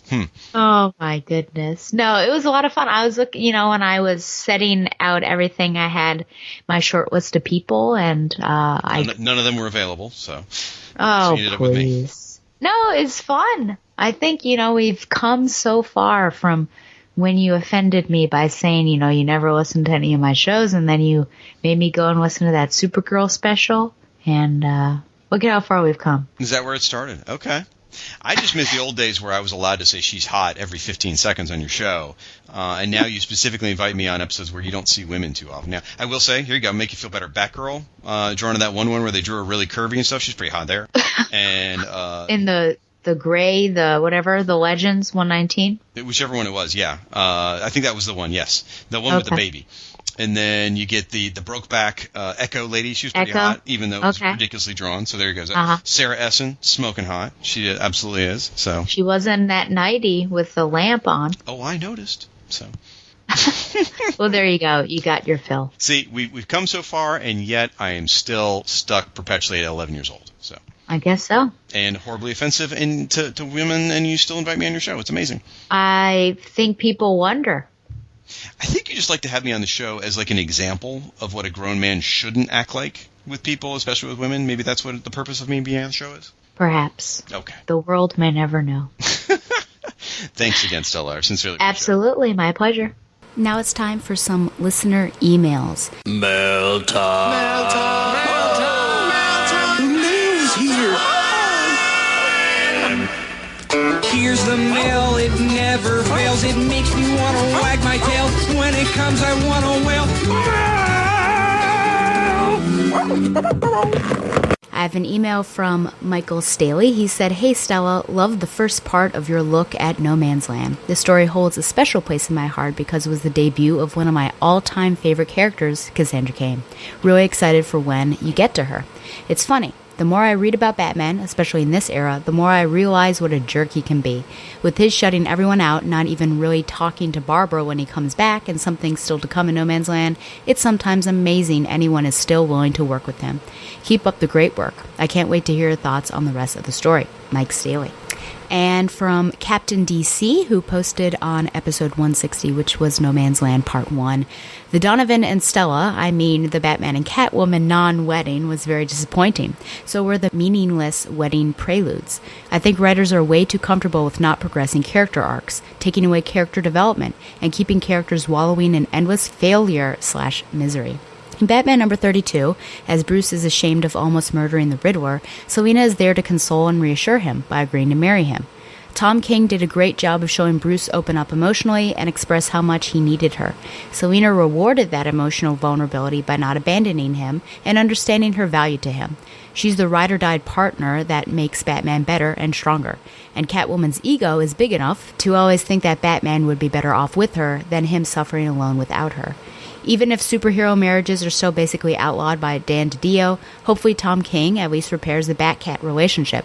By making Selina a runaway bride is similar to her having to give her daughter up for adoption and having her characterization devolve during the New 52. Since Ed Brubaker's run, writers haven't really allowed her to gain or keep anything positive. Hopefully Joel Jones allows Catwoman to grow." I agree with you there. I'm hoping that because of how well I think Catwoman's characterization has been quite recently, I'm hoping that this doesn't add a stain to her. And I haven't been reading Joel Jones's run, just because I very much cut back on Batman issues and reading. But please let me know if it's good and if maybe the first trade or so is worth picking up. Well, thank you for writing in to those people. And remember, you can always post on the website, or you can email me at batgirltoracle@gmail.com. Well, when I come back, I'm going to be alone, and I will review Batgirl number 77, a.k.a. Batgirl 25. But first, Zaius' Radio Hour, featuring Summertime Magic by Childish Gambino.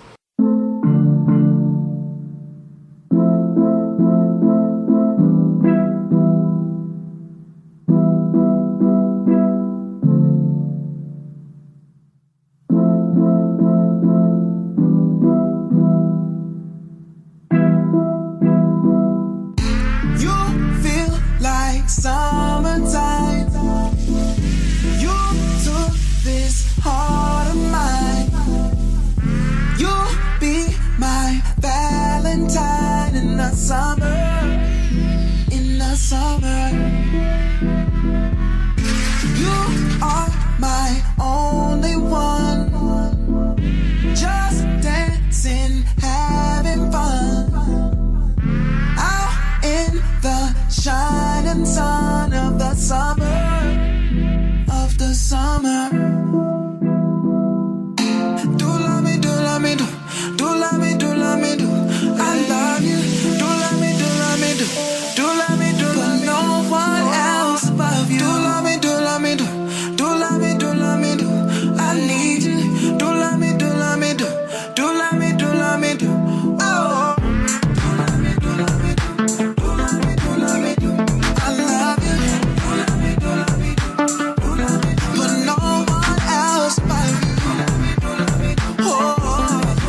So Batgirl 25 was delayed by a couple weeks, and it isn't oversized, and it was a little weird because I felt like when I was reading it, I wasn't really finding any ads in it, which is fine, but I just thought, yikes, there aren't any ads in here. This is a little odd. So there are 4 stories in here, and what I'm going to do is go through, recap the stories, and then I will come back and talk about each individual story as a whole. And there's one that I'm going to save for last, but I will recap it in order. So first up is The Reason. Writer Margaret Scott, penciler Tom Derenick, inker Sean Parsons, and colorist Stephen Downer. Batgirl visits the funeral of Dwayne, a teacher who protected his students who were visiting Burnside College when the Scarecrow attacked. He survived that attack, but was the unfortunate victim of the Joker when he was shot during his own wedding during Batman number 48. Batgirl comes to the funeral hoping that she will hear something that will help make sense of it all. She wonders how to purge an evil that exists all around, and if you can't, why even bother? The mother of Dwayne sees her during her eulogy and goes to the balcony of the church to talk to her. The mother is surprisingly uplifting, thankful that she got more time with her son after the Scarecrow attack, and thankful for love. The mother encourages Batgirl to have a good cry, find some safe harbor, and go back out there doing what she's doing. Batgirl calls her safe harbor, who happens to be Dick Grayson, and they decide to meet up. This goes right into Hopeless Romantic, writer Marguerite Bennett, artist Jordi Belair, and colorist Darren Bennett. Picking up right where the previous story left off, Dick and Babs meet up at the Gotham Gaslight Hotel. I know. And use the suite that was supposed to be for Bruce and Selina's honeymoon. They discuss how sad it was that it didn't work out, and Babs says that people may not live the rest of their lives side by side, ending together, but that doesn't mean that the time they spent together wasn't meaningful, powerful, or worthwhile.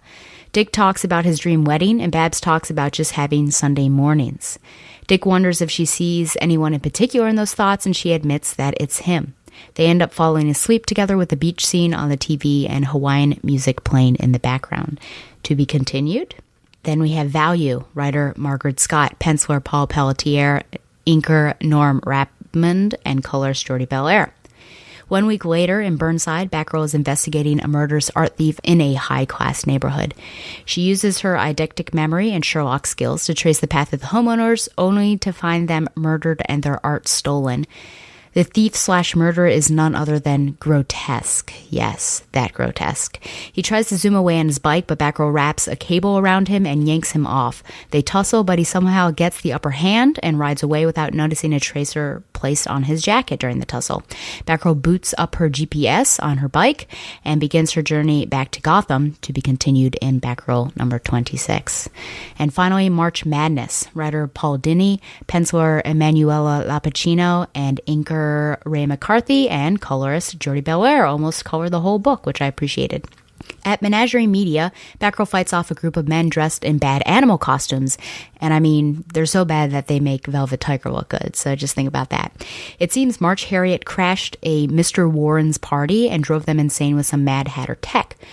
Oddly, Harriet turns the devices off so she can tell her sub-story to Batgirl. It seems Harriet and her girlfriend Lily Shaw came to the U.S. a few years back, stealing to make ends meet until they were offered a job to play hostess at a sketchy club. At the club, they discover some technology that allows a good night's sleep to the wearer, but infuses that wearer with hypnotic suggestion.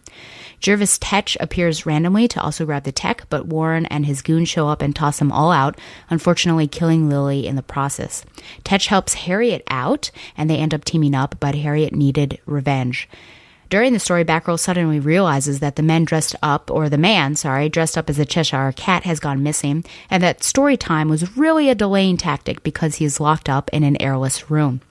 Batgirl saves Warren shortly before cuffing him for his activities, and Harriet seems to be going away as well until she escapes, and Batgirl goes after her down the rabbit hole. The end.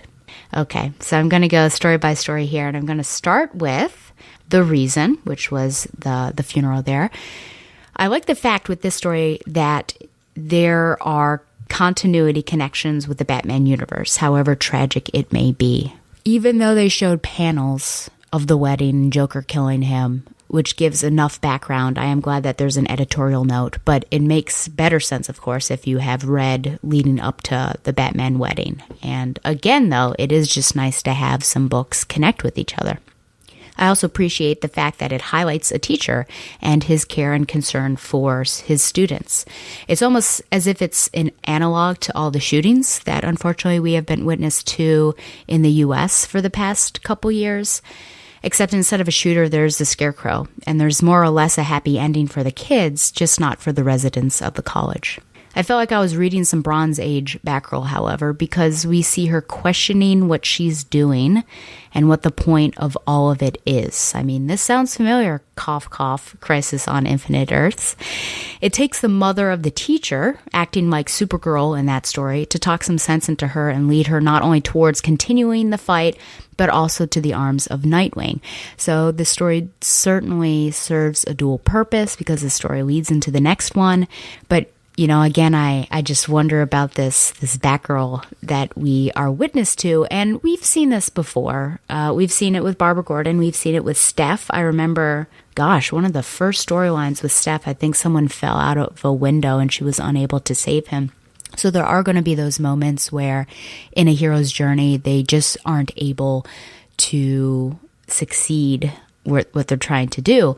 And I just watched Iron Fist season 2 on Netflix, and Misty Knight says that, you can't save anyone, but all you can do is try. And I think that's certainly what Batgirl should also be considering.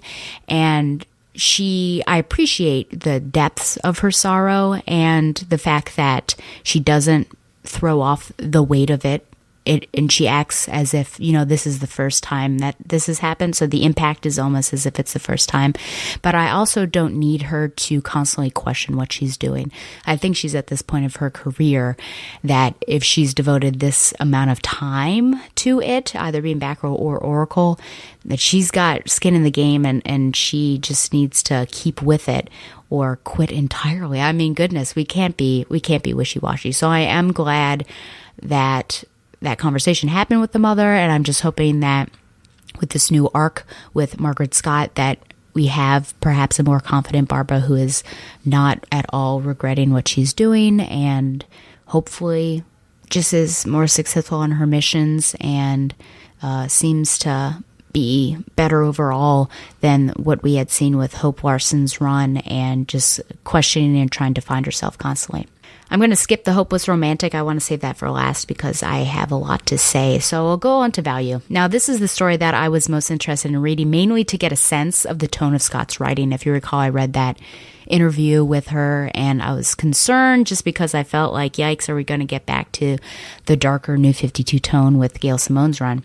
I'm not interested in Grotesque as a character, mainly because of my sour memories, but I am going to try to give the story and her arc an open mind, as I thought it is darker and gruesome. And now I've read dark stories before and I've enjoyed them, but I just question what the role of that tone is in a Batgirl book. She can have serious storylines, but do I want a younger audience potentially reading a story like this as a jumping on point and thinking that this is Batgirl, what Batgirl is all about? And I would say no, I wouldn't like that. I was also surprised she was taken down, Batgirl anyways, was taken down in the fight rather easily, but I don't remember Grotesque's fighting prowess in the Simone run, so I'd have to look back at those. At least she was smart throughout the story. She was using her detectiving skills and placing a tracker on him during the fight. I also like how her bike is all teched up as it should be, though it does remind me of that weird Bronze Age story where Robin and Batgirl's bikes go to visit them, if you remember. Shout out to Josh Bertoni for sure.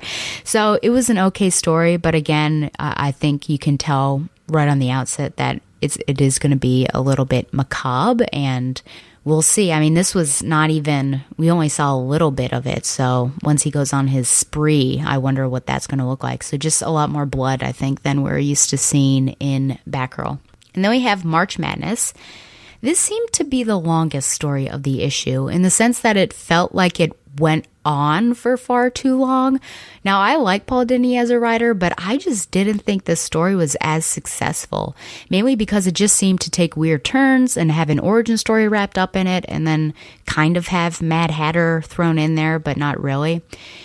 I mean, how weird is it that a bad guy would just stop to tell a story? Batgirl really should have realized earlier that something was up. I was also expecting Lily Shaw to suddenly appear alive, but that didn't happen. I looked at those panels for quite a while, and it just seemed like Harriet got a fatal wound because she was shot, while Lily just got knocked out. And so I was really confused when I read that she was dead.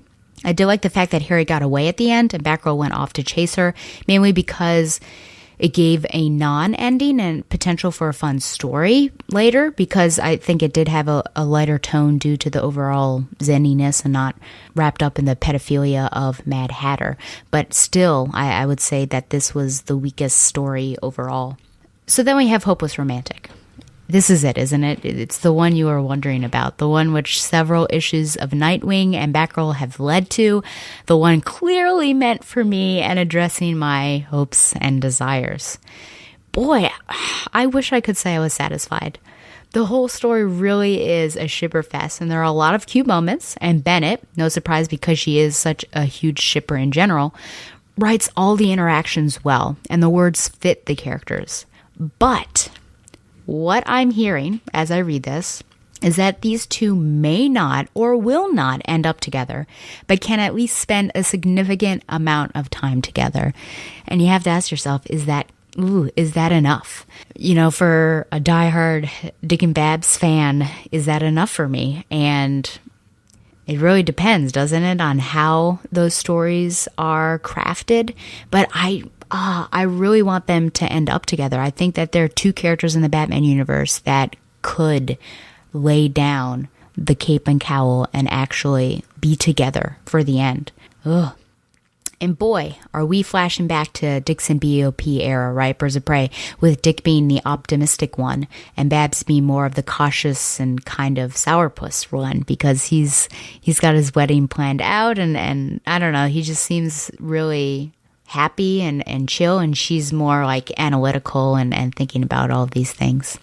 It has a nice ending with the two falling asleep in each other's arms, but I don't even know what the whole thing means. I mean, are they together or not? Are they just part-time lovers? What is happening? With all of the stuff going on, I feel like more questions are raised, and I guess I just need to go with it, and maybe sometimes they'll be together in an issue and sometimes they won't. Sometimes they'll hang out, sometimes they won't. Who knows? The other thing that really gets me is that they're having a serious conversation in a honeymoon suite and basically in lingerie. I mean, Babs has a cami and sleep shorts that might be silk, and Dick is in his boxers.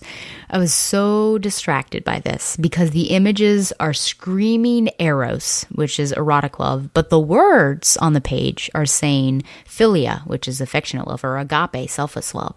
And I really don't know how you can have a serious conversation with someone that you've known biblically, love, and are clearly attracted to.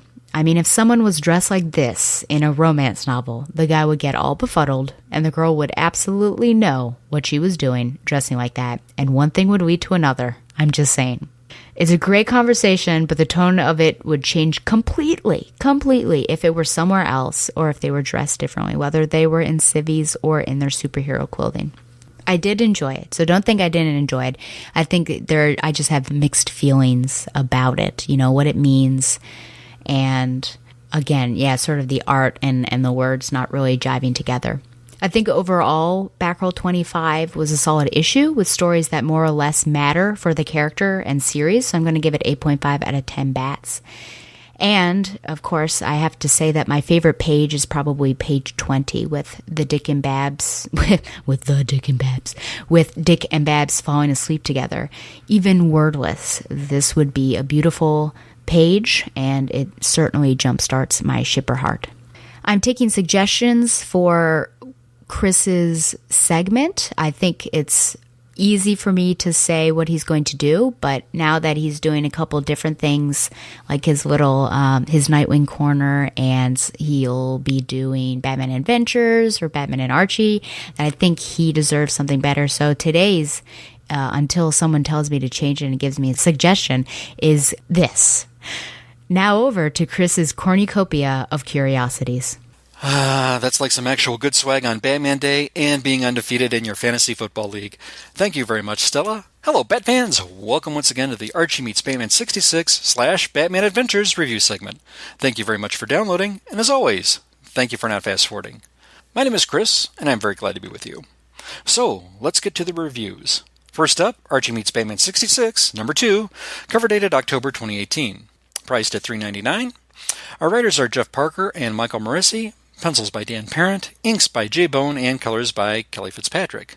The outstanding covers were provided by the following. The main cover was done by Michael and Laura Allred, and there were variant covers by Rick Burchett with Rosario Tita Pena, Matthew Dow Smith, Robert Hack, Wilfredo Torres with Kelly Fitzpatrick, and Michael Walsh. Picking up where we left off, in the Batcave, Batman, Robin, and Batgirl receive Veronica's radio message for help that her father is under a hypnotic spell. But, with the bookworm still at large, Batman sends Batgirl and Robin to go undercover at Riverdale High. Back in Riverdale, Pop kicks Archie and the gang out of the chocolate shop, and he starts serving Joker burgers. The Siren and the Riddler recruit Reggie for some underhanded shenanigans. Back in Gotham, Alfred joins Batman looking into a bookworm counterfeiting plot. And back in Riverdale, Barbara Gordon and Dick Grayson become new students at Riverdale High.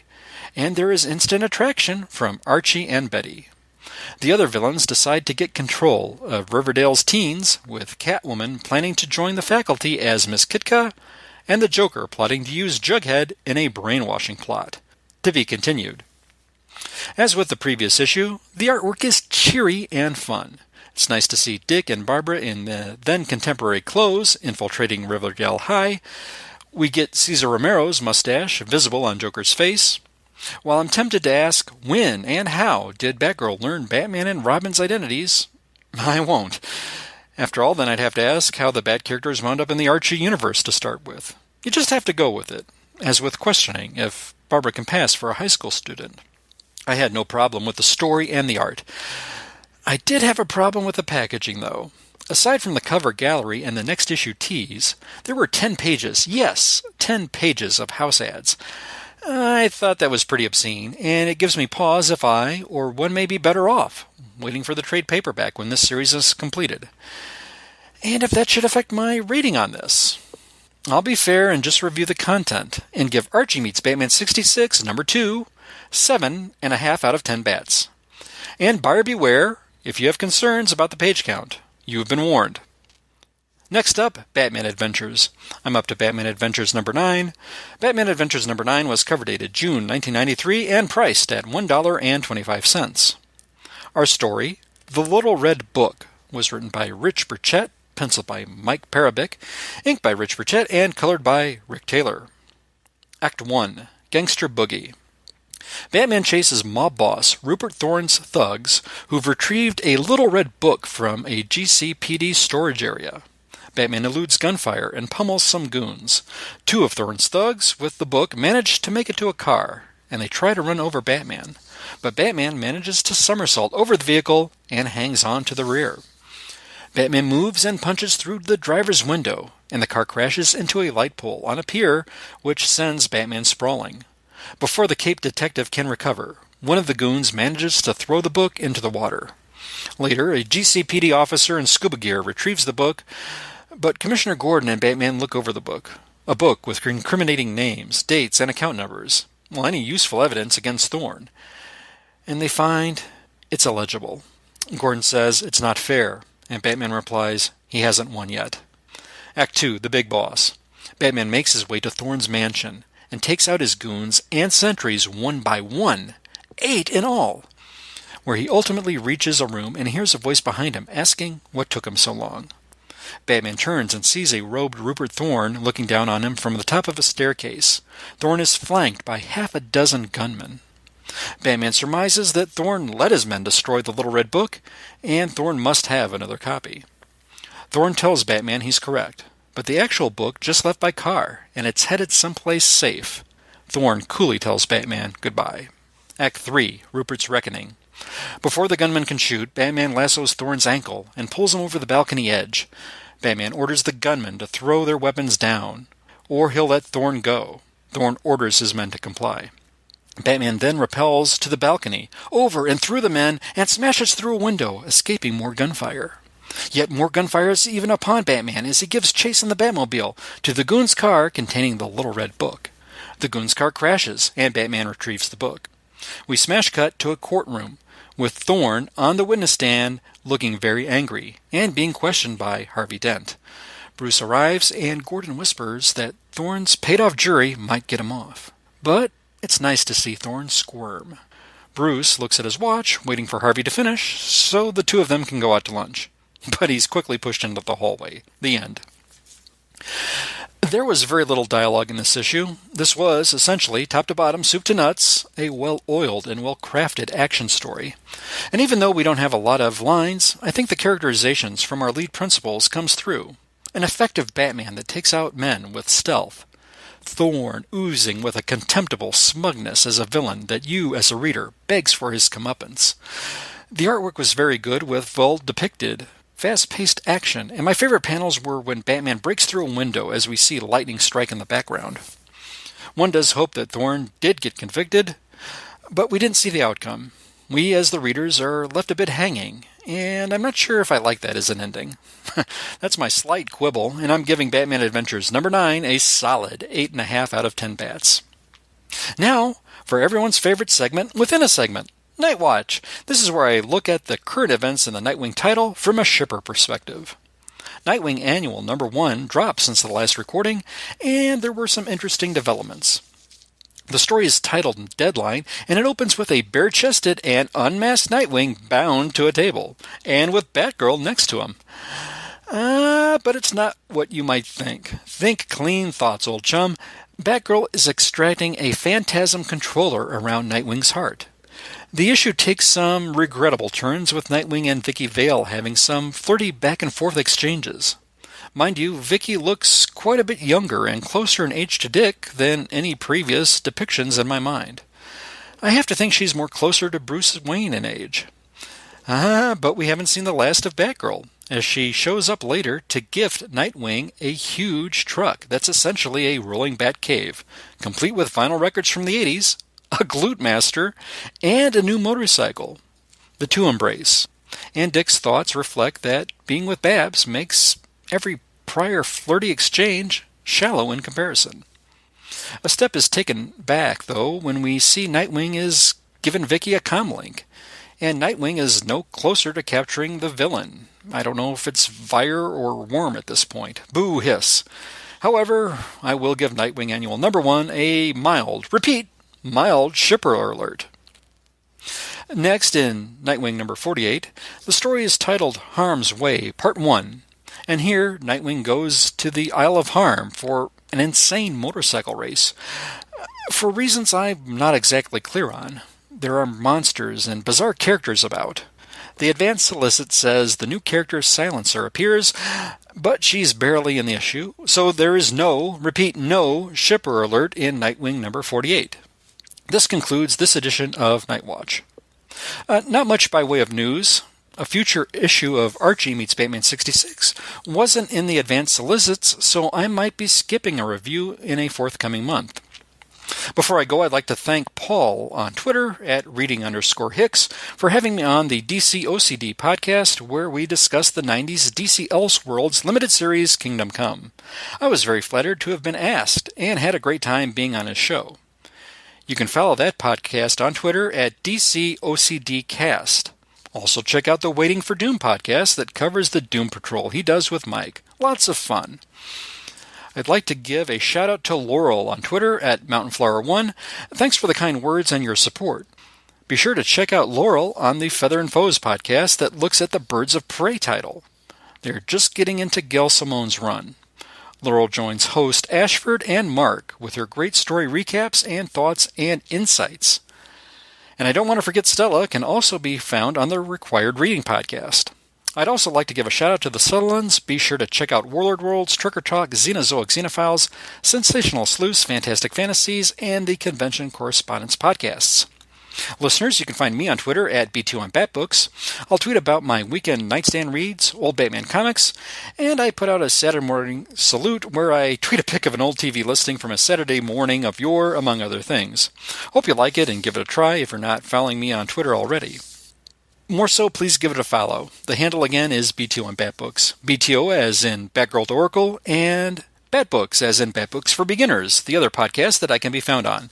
The Batbooks for Beginners podcast is another podcast I can be found where I co-host with Jerry Green, and that's where we examine and review trade paperbacks of collected material of Batman or related characters. You can also find us talking about independent comics, other titles, and movies on The Professor Frenzy Show. Please check it out if you're not doing so already. Please feel free to leave any comments for myself on this segment or for the podcast on the TBU website, and please give us a good review over on iTunes. If you'd like to lend your support to the Batman Universe website that has news, articles, editorials, and their fine family of podcasts, you can make a donation on Patreon or a one-time donation by PayPal by following the links on the Batman Universe website homepage. Thank you very much for your kind support. If you wish to contact me directly, I can be reached by email at bruce.wayne@gothamcity.us. And again, thank you for your support. What perplexing ponderables will be posed by what person and for what purpose in the next issue of Batman Adventures? Can the jolly, jesting jackanapes Joker make the jumble, jaggy, jaded Jughead juxtaposed and jocular, making Joker jubilant? Don't fail to listen to the next podcast where the answers to these jurisdictional jumbles will be judiciously justed next time. Same Batstella feed, same Batstella site. Thanks, Chris. Now on to my anime watch list. For the film, I have Asagao to Kaze-san, aka Morning Glories and Kaze-san. 2018 release, 58 minutes. Yui Yamada, a timid girl who enjoys tending to her school's greenery, falls in love with the boyish and athletic Tomoka Kase. The two eventually begin dating, and the story follows the pair as they face various challenges in their relationship. So I would say that this is new anime viewer approved with an open mind because it is a yuri, which means some girl-to-girl love, and it's Japanese with English subtitles. If you want, on YouTube, which, I wonder what it's called. You might be able to type this in, but it all started with an OVA, and it was just a music video OVA of really, I would say, how the relationship even started with these two. And so set to music, obviously, you just get to know them a little bit. It's wordless, but you get to see how they came together. So this is post that, and then just sort of trying to navigate almost graduating and being together and what that means for them. So I just thought that this was really cute. It's also very beautiful in several different ways, and I've seen it twice now. I mean, it's an hour, so it's not too bad. I love that Yui Yamada is, because she likes the greenery, if she gets super surprised or excited, perhaps a little leaf pops up on her head, which is just, I think little things like that in anime make me smile. And then my TV show or series is Children of the Whale, which aired in 2017. There are 12 episodes, 23 minutes each, and probably will be a second season. It says on my anime watch list that it's ended, which I think is false, but it's on Netflix, and it even said like to be continued, and even the way they ended was like there's no resolution there, so I'm sure it will come back.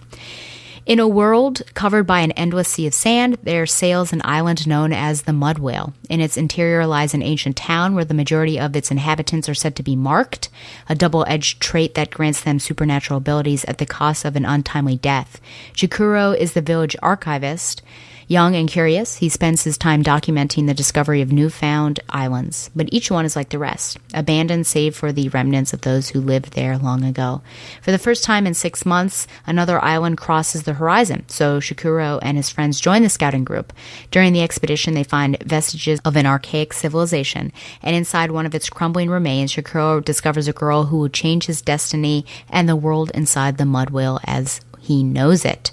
The second episode, I think it is the second episode. It gets real, and it gets also real tragic. Unfortunately, one of the characters dies. That was like a really innocent and sweet character. So it's more violent, but it's not overly violent. Like, I wouldn't say it's Parasite, the Maxim violent, but it is rated, I think, TVMA on Netflix. I think it's new anime viewer approved. It's you have the Japanese with English subtitles or the English dub option since it is on Netflix. But I thought it was pretty good, and I'm looking forward to the second season. And finally, my literature recommendation, I was actually scratching my head. I was thinking, oh my gosh, what have I read that I can put on there? Because over the summer, I can just pound away at the books. But now that school started and my schedule is really insane this year, I haven't had much time. But I have read two things, or one I have read and then one is in progress. So the one I read for sure is The Treasury of Norse Mythology, Stories of Intrigue, Trickery, Love, and Revenge by Donna Jo Napoli and illustrated by Christina Ballett. Classic stories and dazzling illustrations of gods, goddesses, heroes, and monsters come to life in a stunning tableau of Norse myths, including those of the thunder god Thor, the one-eyed god and all-father Odin, and the trickster god Loki. The lyrical storytelling of award-winning author Donna Jo Napoli dramatizes the timeless tales of ancient Scandinavia. I don't know if you can guess why I read this, but it's because I played the new God of War. That was my summer thing when I came back from Kenya. I started that. So I devoted a good month, I would say, to it. I would say probably 50 hours to that little guy. I did get a platinum, so I am pretty proud of that. But I did want to learn just more about the mythology behind it all. And you get lots of stories and things like that, and which is one of the reasons why God of War is so awesome, just with the mythology. But I just want to learn a little bit more. And then finally, I'm still continuing it. I'm about 2/3 through, I would say. It's Thrawn Alliances by Timothy Zahn. Just came out, I think, June. I have sensed a disturbance in the Force. Ominous words under any circumstances, but all the more so when uttered by Emperor Palpatine. On Batuu, at the edges of the unknown regions, a threat to the Empire is taking root. Its existence little more than a glimmer, its consequences as yet unknowable. But it is troubling enough to the Imperial leader to warrant investigation by his most powerful agents, ruthless enforcer Lord Darth Vader and brilliant strategist Grand Admiral Thrawn. Fierce rivals for the Emperor's favor and outspoken adversaries on Imperial affairs, including the Death Star project, the formidable pair seem unlikely partners for such a crucial mission. But the Emperor knows it's not the first time Vader and Thrawn have joined forces, and there's more behind his royal command than either man suspects. In what seems like a lifetime ago, General Anakin Skywalker of the Galactic Republic and Commander Mithra Nurodo, officer of the Chiss Ascendancy, cross paths for the first time. One on a desperate personal quest, the other with motives unknown and undisclosed. But facing a gauntlet of dangers on a far-flung world, they forged an uneasy alliance, neither remotely aware of what their futures held in store. Now thrust together once more, they find themselves bound again for the planet where they once fought side by side. There they will be doubly challenged by a test of their allegiance to the Empire and an enemy that threatens even their combined might.